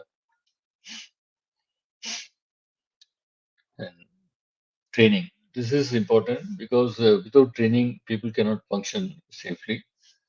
So training plays an important role. Training is given by safety department is to ensure that uh, roles and responsibilities in the permit to work process areas are fully understood and the standard of competencies maintained. So that's why there is a questionnaire also.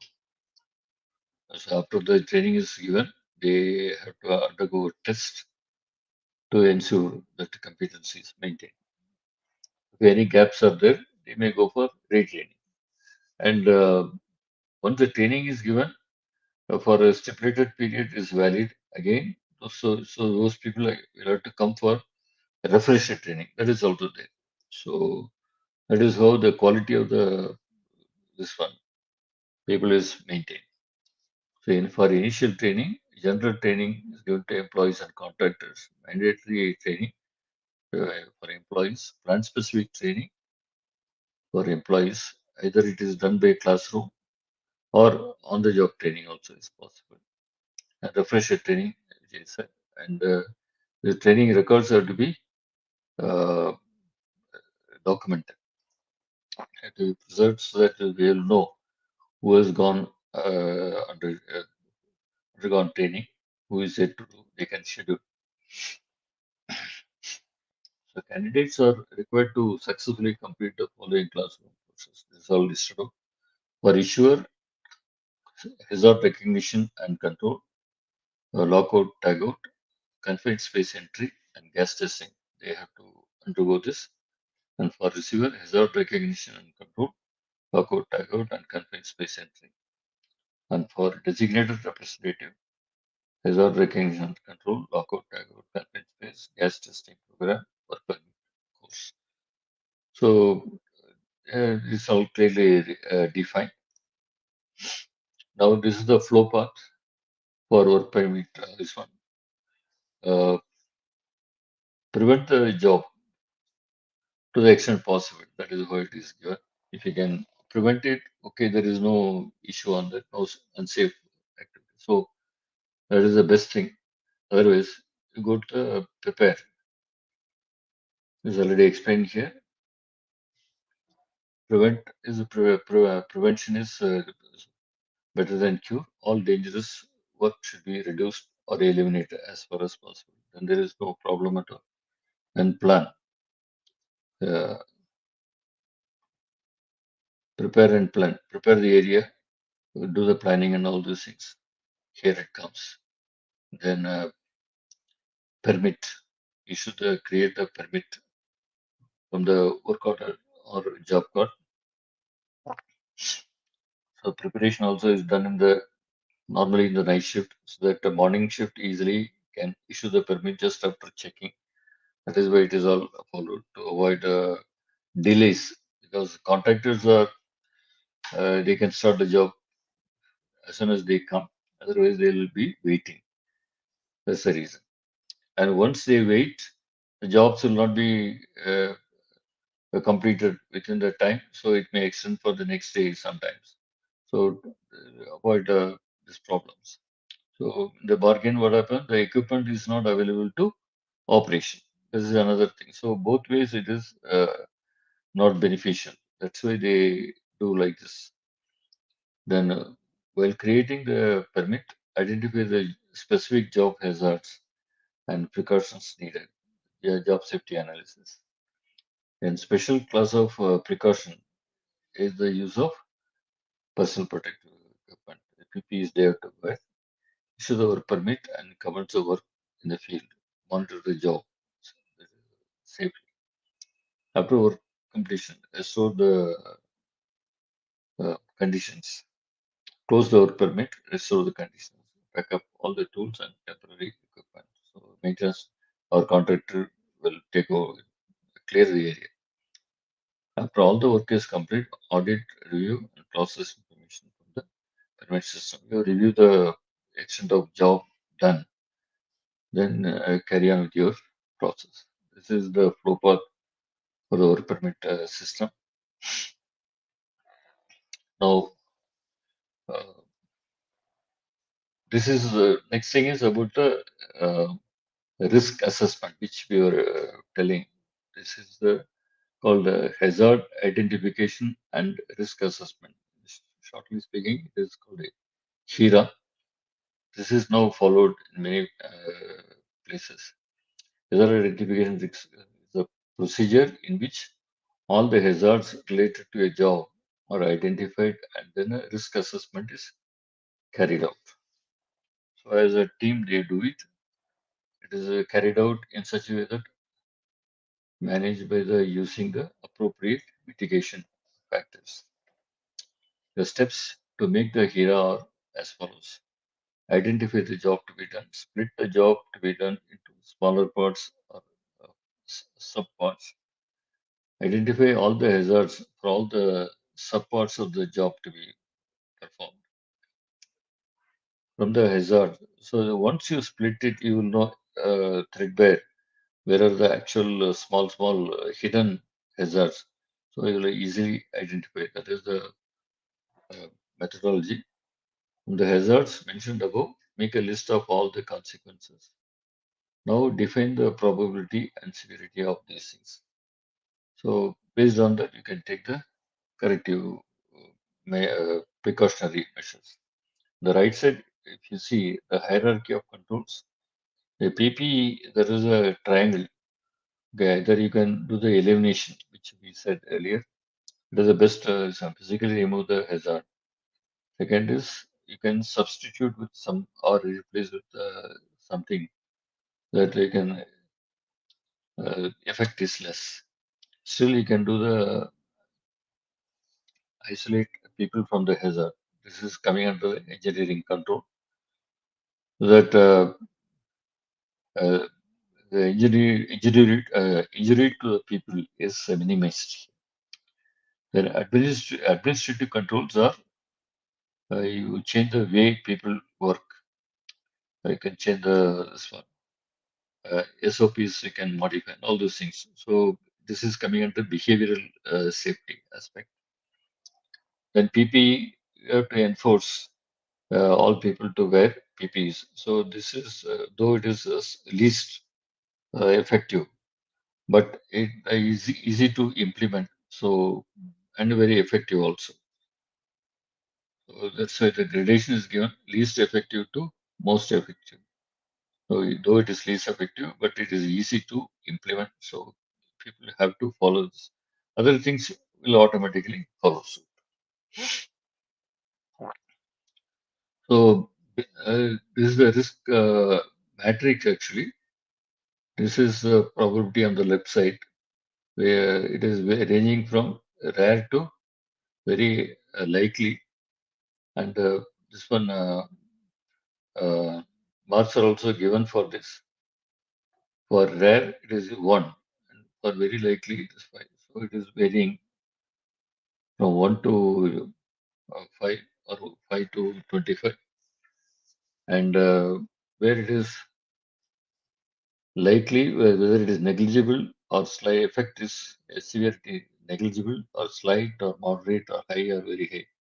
So against this, if you plot, the 25 is the maximum. So where it is the red zone, definitely job cannot be carried out.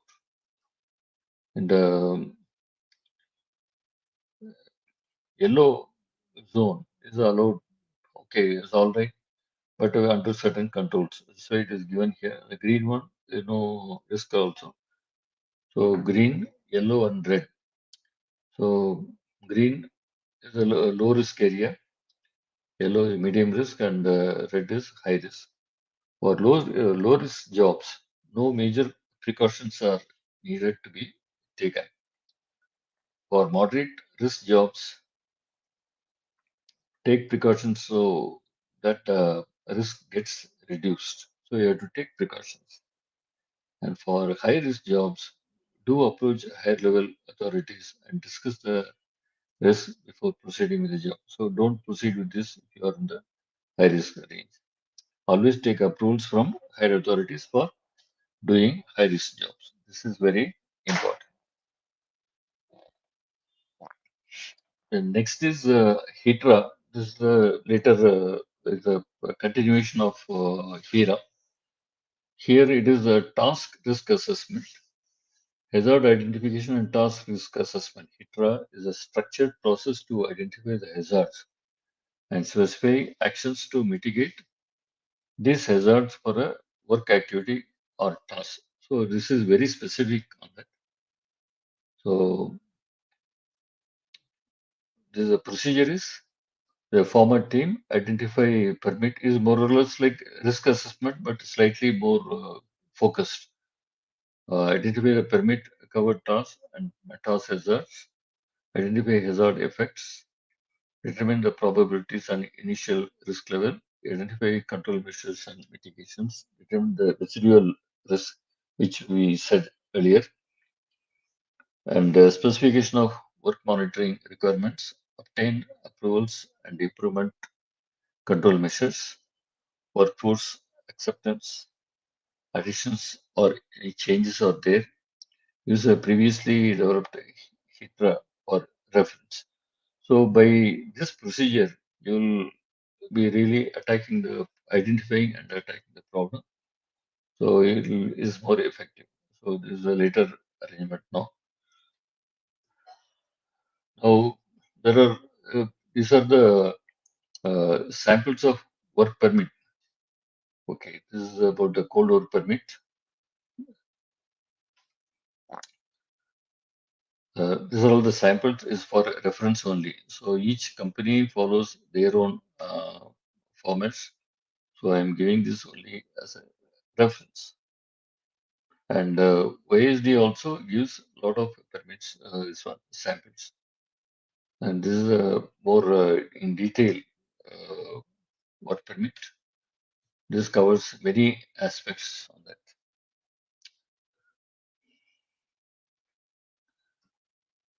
Again, this is for reference only. So you can check up with your company whether they have this. And this is for the hot work. So you see in detail how the hot work, what are the requirements of hot work, whether their compliance is given, and all these things have to be tick marked. And people will have to sign here the date and all those things. So everything has to be compliant.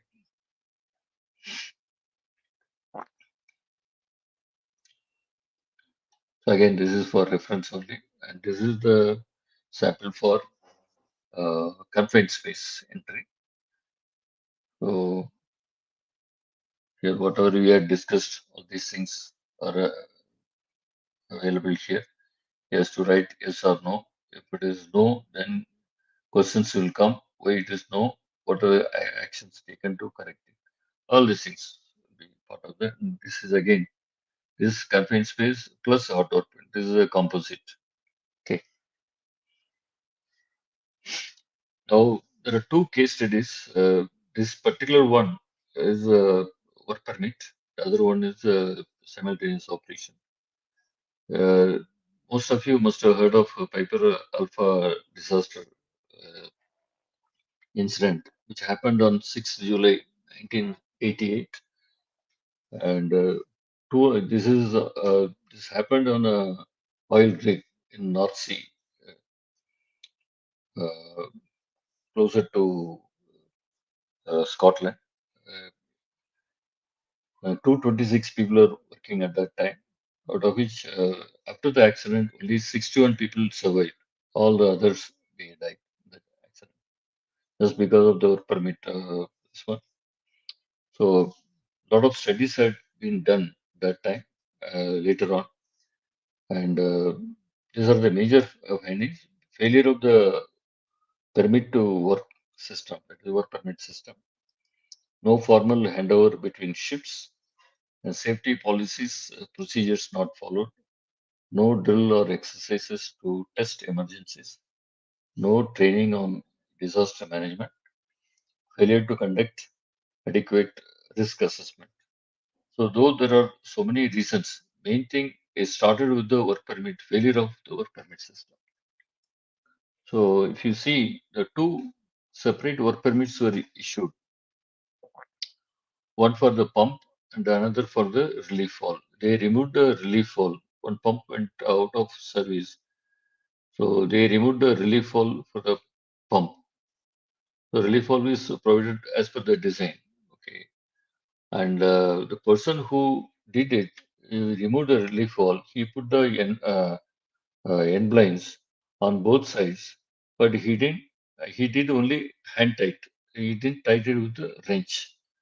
So it was not tightly this one.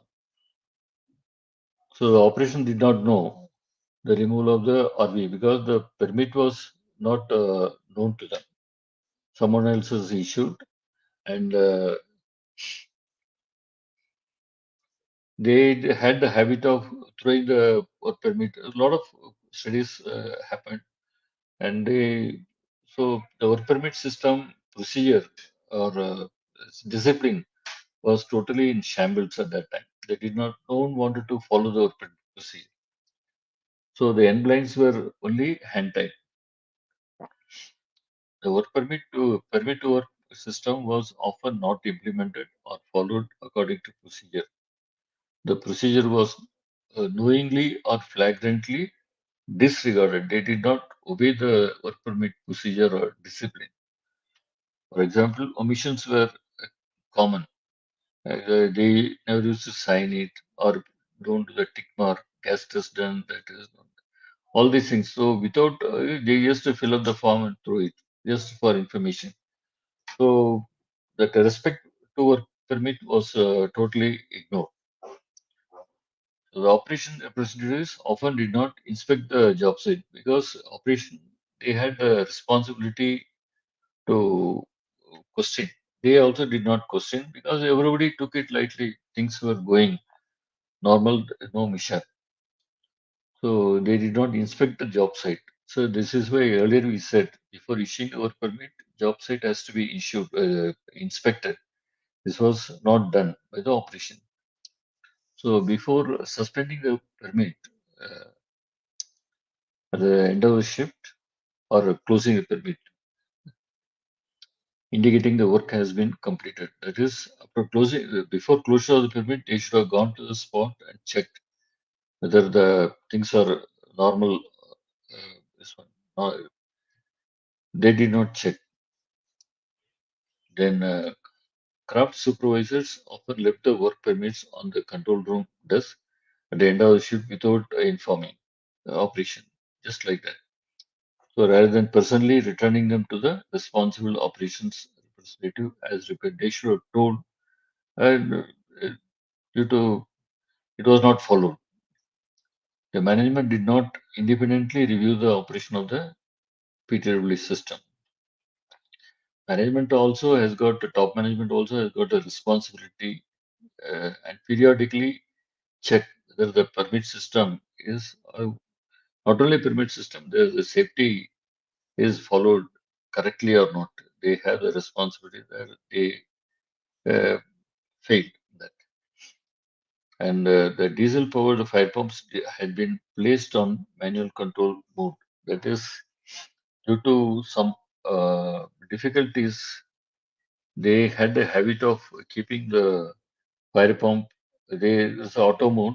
They used to keep it on manual mode and leave it because for the connecting boats and all had to come and go for this was giving problems. So they had their own reasons, but it was not allowed as per the safe procedures, but they totally violated. So when there was a fire, so on that fateful day, uh, this was done the previous shift, and the next shift when they came, they did not know the background of all these things. At that time, they had two pumps. One was under maintenance, like this, removed, safety valve was removed. Other one was running. Unfortunately, that particular day, that particular shift, that pump failed. And they had to start the pump within 5 minutes. Otherwise, there will be total power failure for the entire rig. So there was a real emergency. So the shift in charge had taken the decision, okay, we will start the next pump. But they did not know the safety valve issue. He started the pump. The moment he started, and because it was hand tight, that hydrocarbon leaked from the flanges, and it caught fire. And because uh, the fire pump should have acted because they were on manual mode. They did not open. By the time it was uncontrollable, and within 1 hour or 1.5 hours, entire rig was on flames and big collapse. The rig got collapsed. You can see the photograph. This was a very terrible tragedy happened at that time, just because the work permit system was not followed. Okay, I'm highlighting this one. The second case study is this is about the simultaneous operation. Here, the sulfuric acid plant, they had a tank inside having the FRP lining, and to reinforce the FRP material lining, two people went inside. They carried the acetone in an open container. Acetone is a very highly volatile material and flammable also. So that they carried inside, and work was going on. And they had the exhaust fan because to remove the vapors outside. And their manual was kept open. And there was a safety security person also for watching this one as a normal procedure. But nearby, one more job was going on. One person was grinding a pipe.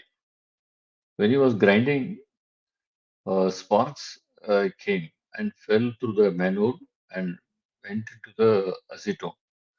So the acetone container caught fire.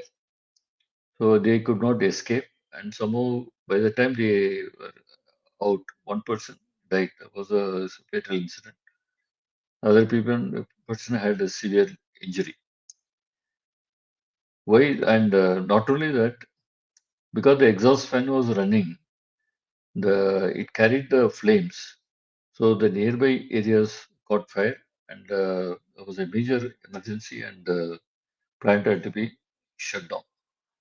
So many nearby equipments also caught fire because the exhaust fan was throwing the flame outside.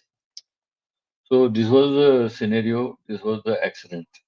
Here, The main point is the risk analysis did not take into account the simultaneous operations. If this during the grinding operation, spark can fall into that. This was not captured. This risk was not captured. That is how this happened. So simultaneous operations have to be considered. Adequate precautions have to be taken. Don't do it. That is the best thing. So these are the two case studies I would like to say. Now, for any plant operation, this is all related to our permit system. That's why I have listed out what are the best practices. Do not do any unattended draining. Whenever any draining is there, somebody should be there. Otherwise, if he is going out for some job, close it and go. This is a golden rule. And many disasters have taken place because it was not followed. And always issue work permit after checking and verifying the conditions at the work spot, which we have said. Always install the correct blind or spacer at the right location, which I explained. Do not connect lines in dissimilar service without NRV or isolation. If you are connecting hydrocarbon with a gas line with nitrogen, must have NRV. Otherwise, the gas can back up into nitrogen. It can create havoc. So, it's all should be followed. Do not attempt to steam out any vessel or pipeline from bottom to top, or do not fill up any vessel from water from top to bottom. The water is missing, the word is missing here. Before commissioning a steam header, thoroughly drain steam condensate, use the bypass on the steam trap, and isolate the steam trap during this time. This happens during the normal commissioning of the steam header. People make big mistakes keeping the steam trap in line. What happens? Whatever the dirt coming inside the pipeline that comes and chokes the trap, then the trap will not function. The best thing is to bypass the trap and go through the bypass and drain. So that once the clear steam start coming, then you commission it. That is the whole thing. And another thing is during steam commissioning a steam header, the line is cold. So when the steam enters, first it condenses and the liquid. So if the condensate is not drained, then what happens? It causes two-phase flow, and steam header starts knocking violently, and sometimes the line breaks or valves break. So that situation should not occur. So that's why condensate has to be drained all the time. Then while steaming the shell side of water cooler or condenser, ensure opening or drain vents of the tube side, because inside water is there. You are trying to steam on the shell side. Water expands 1,600 times and it breaks the tubes in no time. So tubes get damaged. So it's a simple thing, but people forget to do this. They land in problem. And do not do blocked operation on hydrocarbons, because hydrocarbons, as per their nature, they tend to pressurize. The pressure relief has to be given. Uh, So blocked operation should not be allowed. One side should be open. Otherwise, you have NRV horizon, so that there is no pressurization. Do not box up any vessel without thorough internal inspection, and bolt the manet in your presence. This is because they have to check for cleanliness. That is one, and there should not be anyone left out. That is very, very important. Once he is trapped by chance, there is no way he can come out. Okay, and the incidents have happened yeah, sometimes. Especially this happens in the huge tanks where people go inside for sleeping or taking rest.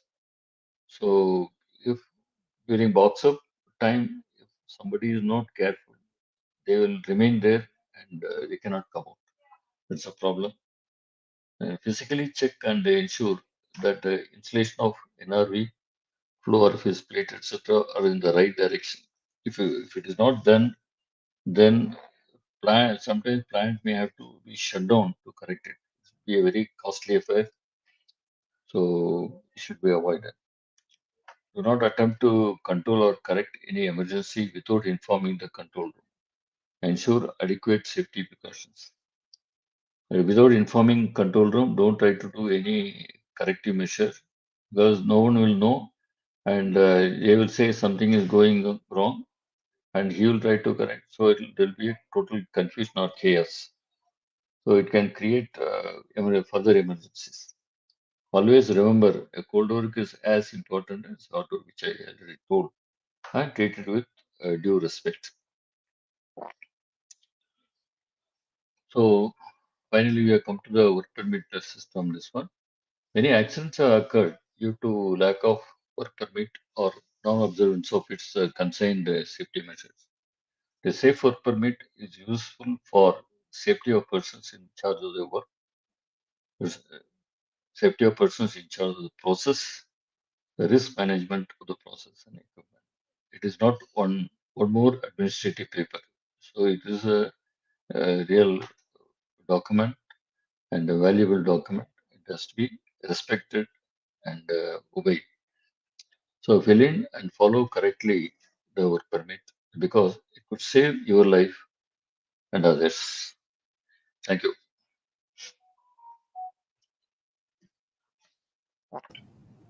Thank you, sir, for such an informative and a very engaging session. We'll quickly move on to Q&A.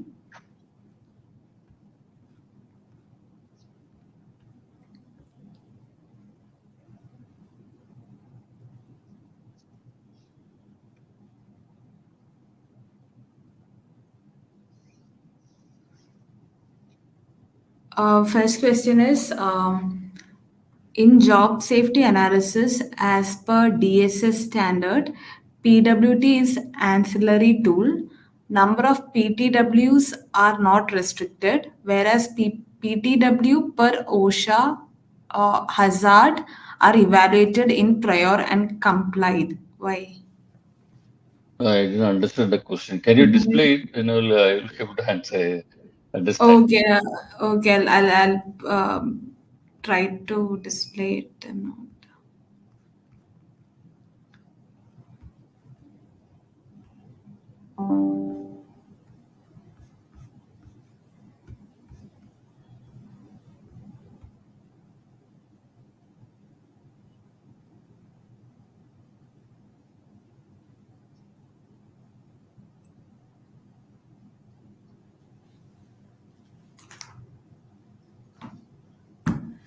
Sir, I'm not able to display it. Can I put it in the chat? Will you read it?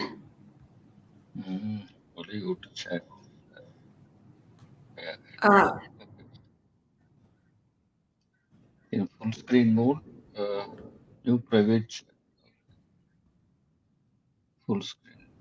uh, I'll put it in I've, the chat. yeah, I've put it in the chat just now. No, it's not visible to me. In the side, can you find? It's only instructions come in full screen mode. New private chat messages will appear in the. Yeah, go to, Yeah, can you just scroll down? You'll find. ah, this one. Yeah, in job safety analysis. Yeah, this one. In job safety analysis, as per DSS standard. What is DSS standard? PWT is ancillary tool. Number of PWTs are not restricted, whereas the PTW per OSHA or hazard risk, hazard or risk are evaluated in prior and complaint.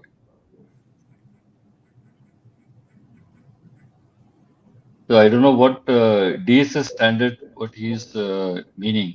So we follow OSHA standard or OSHA's OISD standard is derived from OSHA only.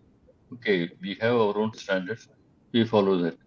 So DSS standard, I don't know. And PTW is an ancillary tool is another issue altogether. I don't know what he is talking about. I will not be able to take this question Okay, sir. We'll because move to the next.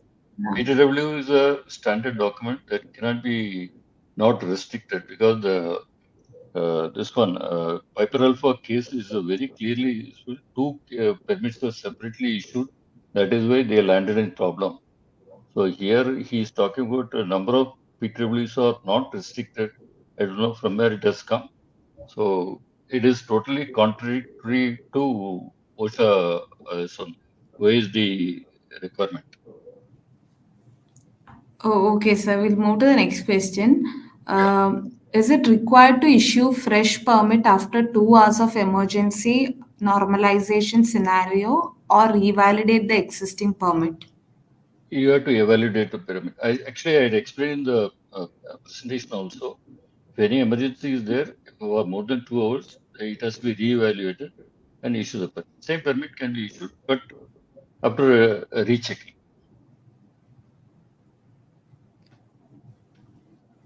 Next question. What are the examples of routine work that need work permit?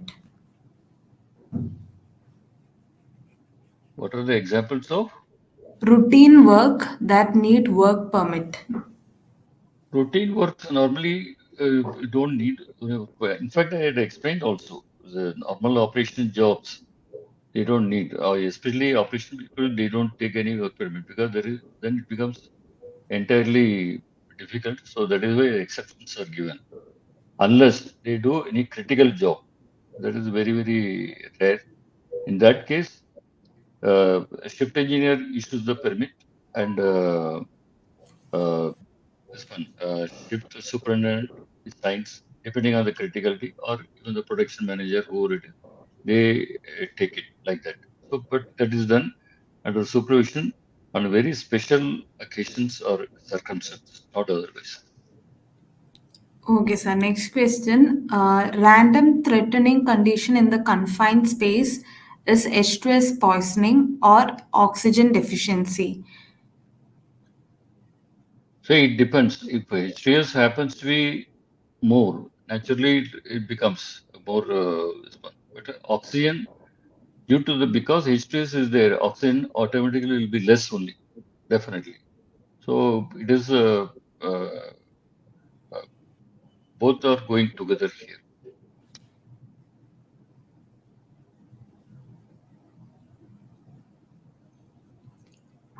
What type of permit does the mobile crane operator receive?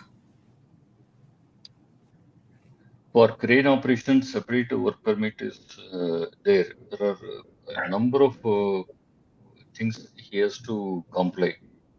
So that clearly says what is the load to be lifted, what is the boom length, and whether the mobile this one, crane, where it will be placed, and the condition of this one, and surrounding areas, and whether it is barricaded, caution boards, or a number of items are there in the work permit.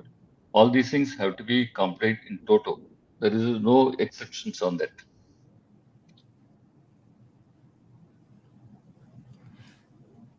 What is meant by lockout and tag out?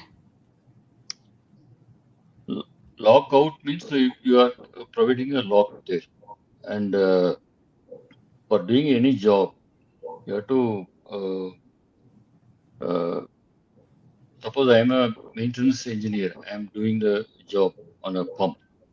For my job, I'll put a lock for the particular equipment, or let us say electrical. So I'll put a lock on the breaker. So and I'll have the key. That's all. No one will have the key.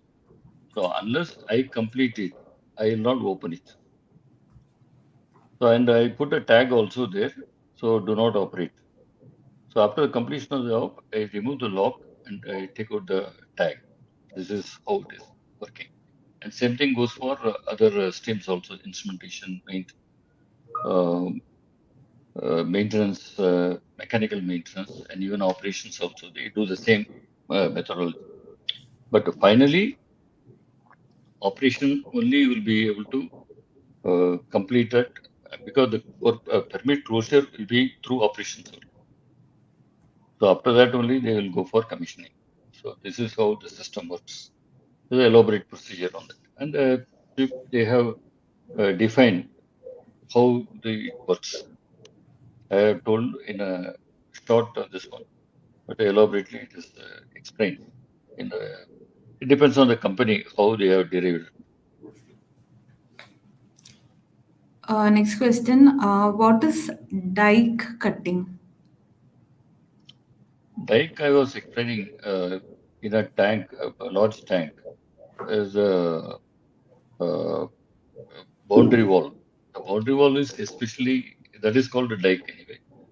It is supposed to contain a liquid 1.5 times of the volume of the tank.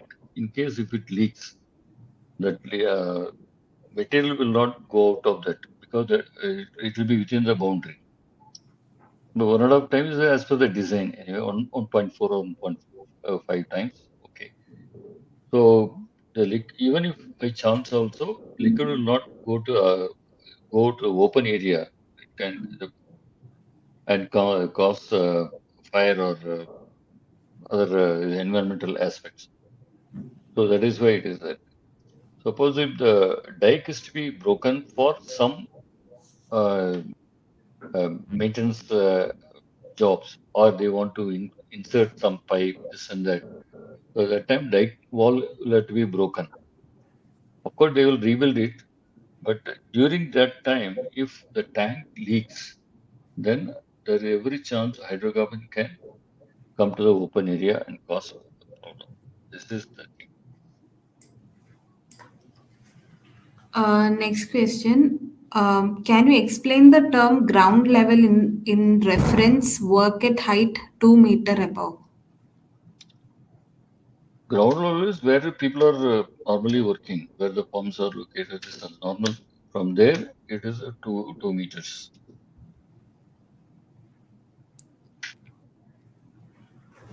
Next question. Can you brief on dust explosion with examples? What are called as hazardous dust? How is it classified? Okay, dust explosion is a it is possible, and especially in the sugar industries where the dust is there, and due to the dust, because the dust is very fine, it can cause uh, s- spark, and some static electricity also is possible there. So due to which the whole thing can blast, and such things happen elsewhere also. So this is the problem of a dust explosion. To extent possible, the dusty areas are avoided because of that. Next question. What is NRV? Non-return valve. Okay. It will open only one way.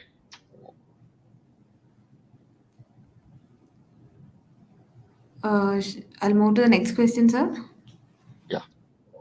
H2S or oxygen deficiency, which is more common risk we encounter in the units.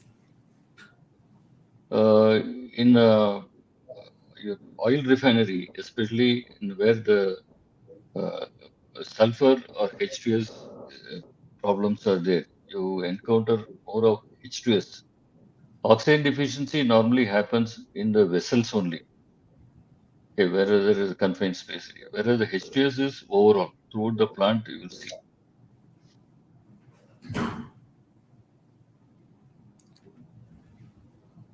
Next question. Can you differentiate between HIRA and HITRA? I think I explained very well. HITRA is task related. HIRA is a risk assessment. What do you mean by a fire retardant tarpaulin? Fire retardant, it will not catch fire just like that. It will take time. It will retard the fire to catch immediately. So the cloth is not totally fireproof, but so that due to that people have time to escape. In restart the already fixed equipment, how long do it take? Is it going to take a long time like commissioning? Can you repeat it? I didn't catch that. Yeah, in restart the already fixed equipment, how long do it take? Is That it depends going? on the criticality of the pump. The pump is really critical. It may take even 2 or 3 days also because especially for hot pump, there are set of procedures to be followed. It has to be slowly, the blinds have to be removed, then seal system has to be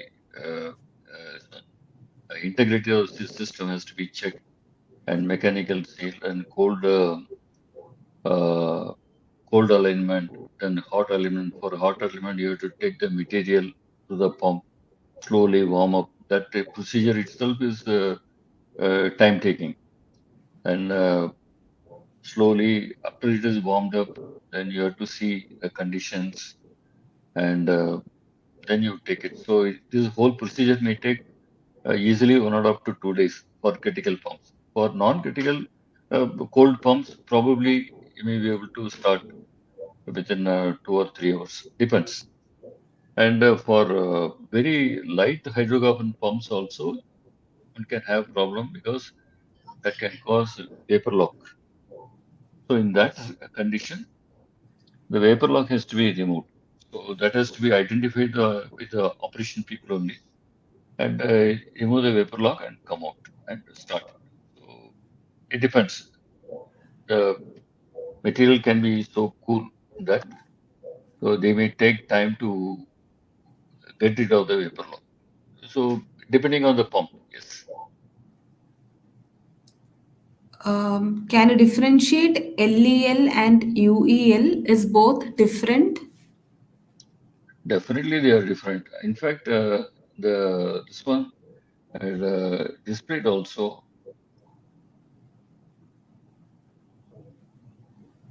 I'll go back to this one. Really, it was displayed. What is UEL? What is LEL?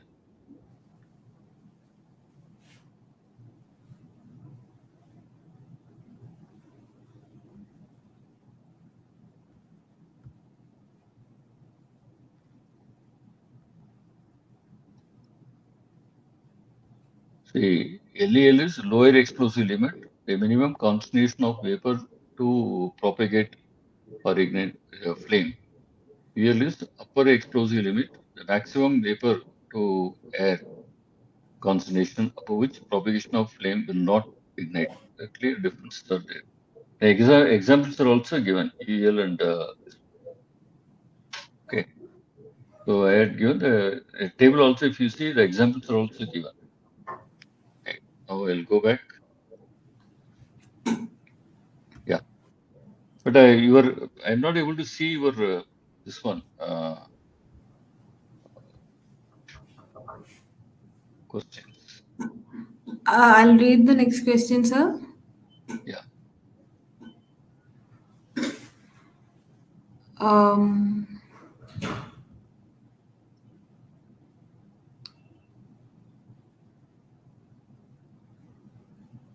as H2S in confined space, which one is dense and at what level of concentration does it affect humans at work?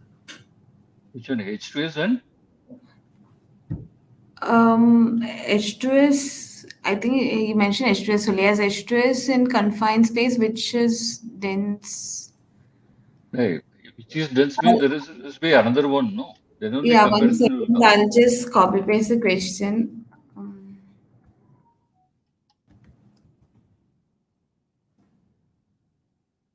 Can you see the question, sir? No. Can you scroll down? You'll be able to find. Uh,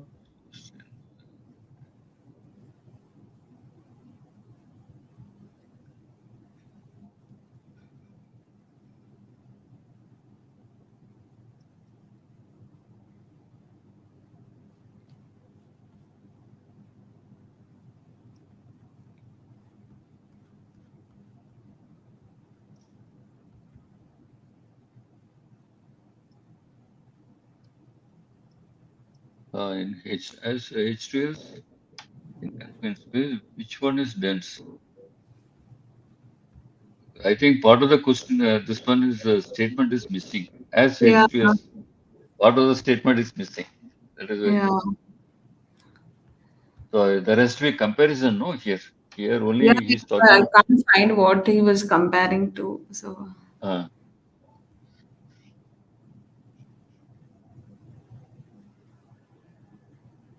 Uh, is there any reputed software available for day-to-day PTW closure, audit, gap analysis? yeah, it is available. Uh, many softwares are available. But I don't have any reference. Yes, it's are available. And the system. You can check in the Google. Yes, all available.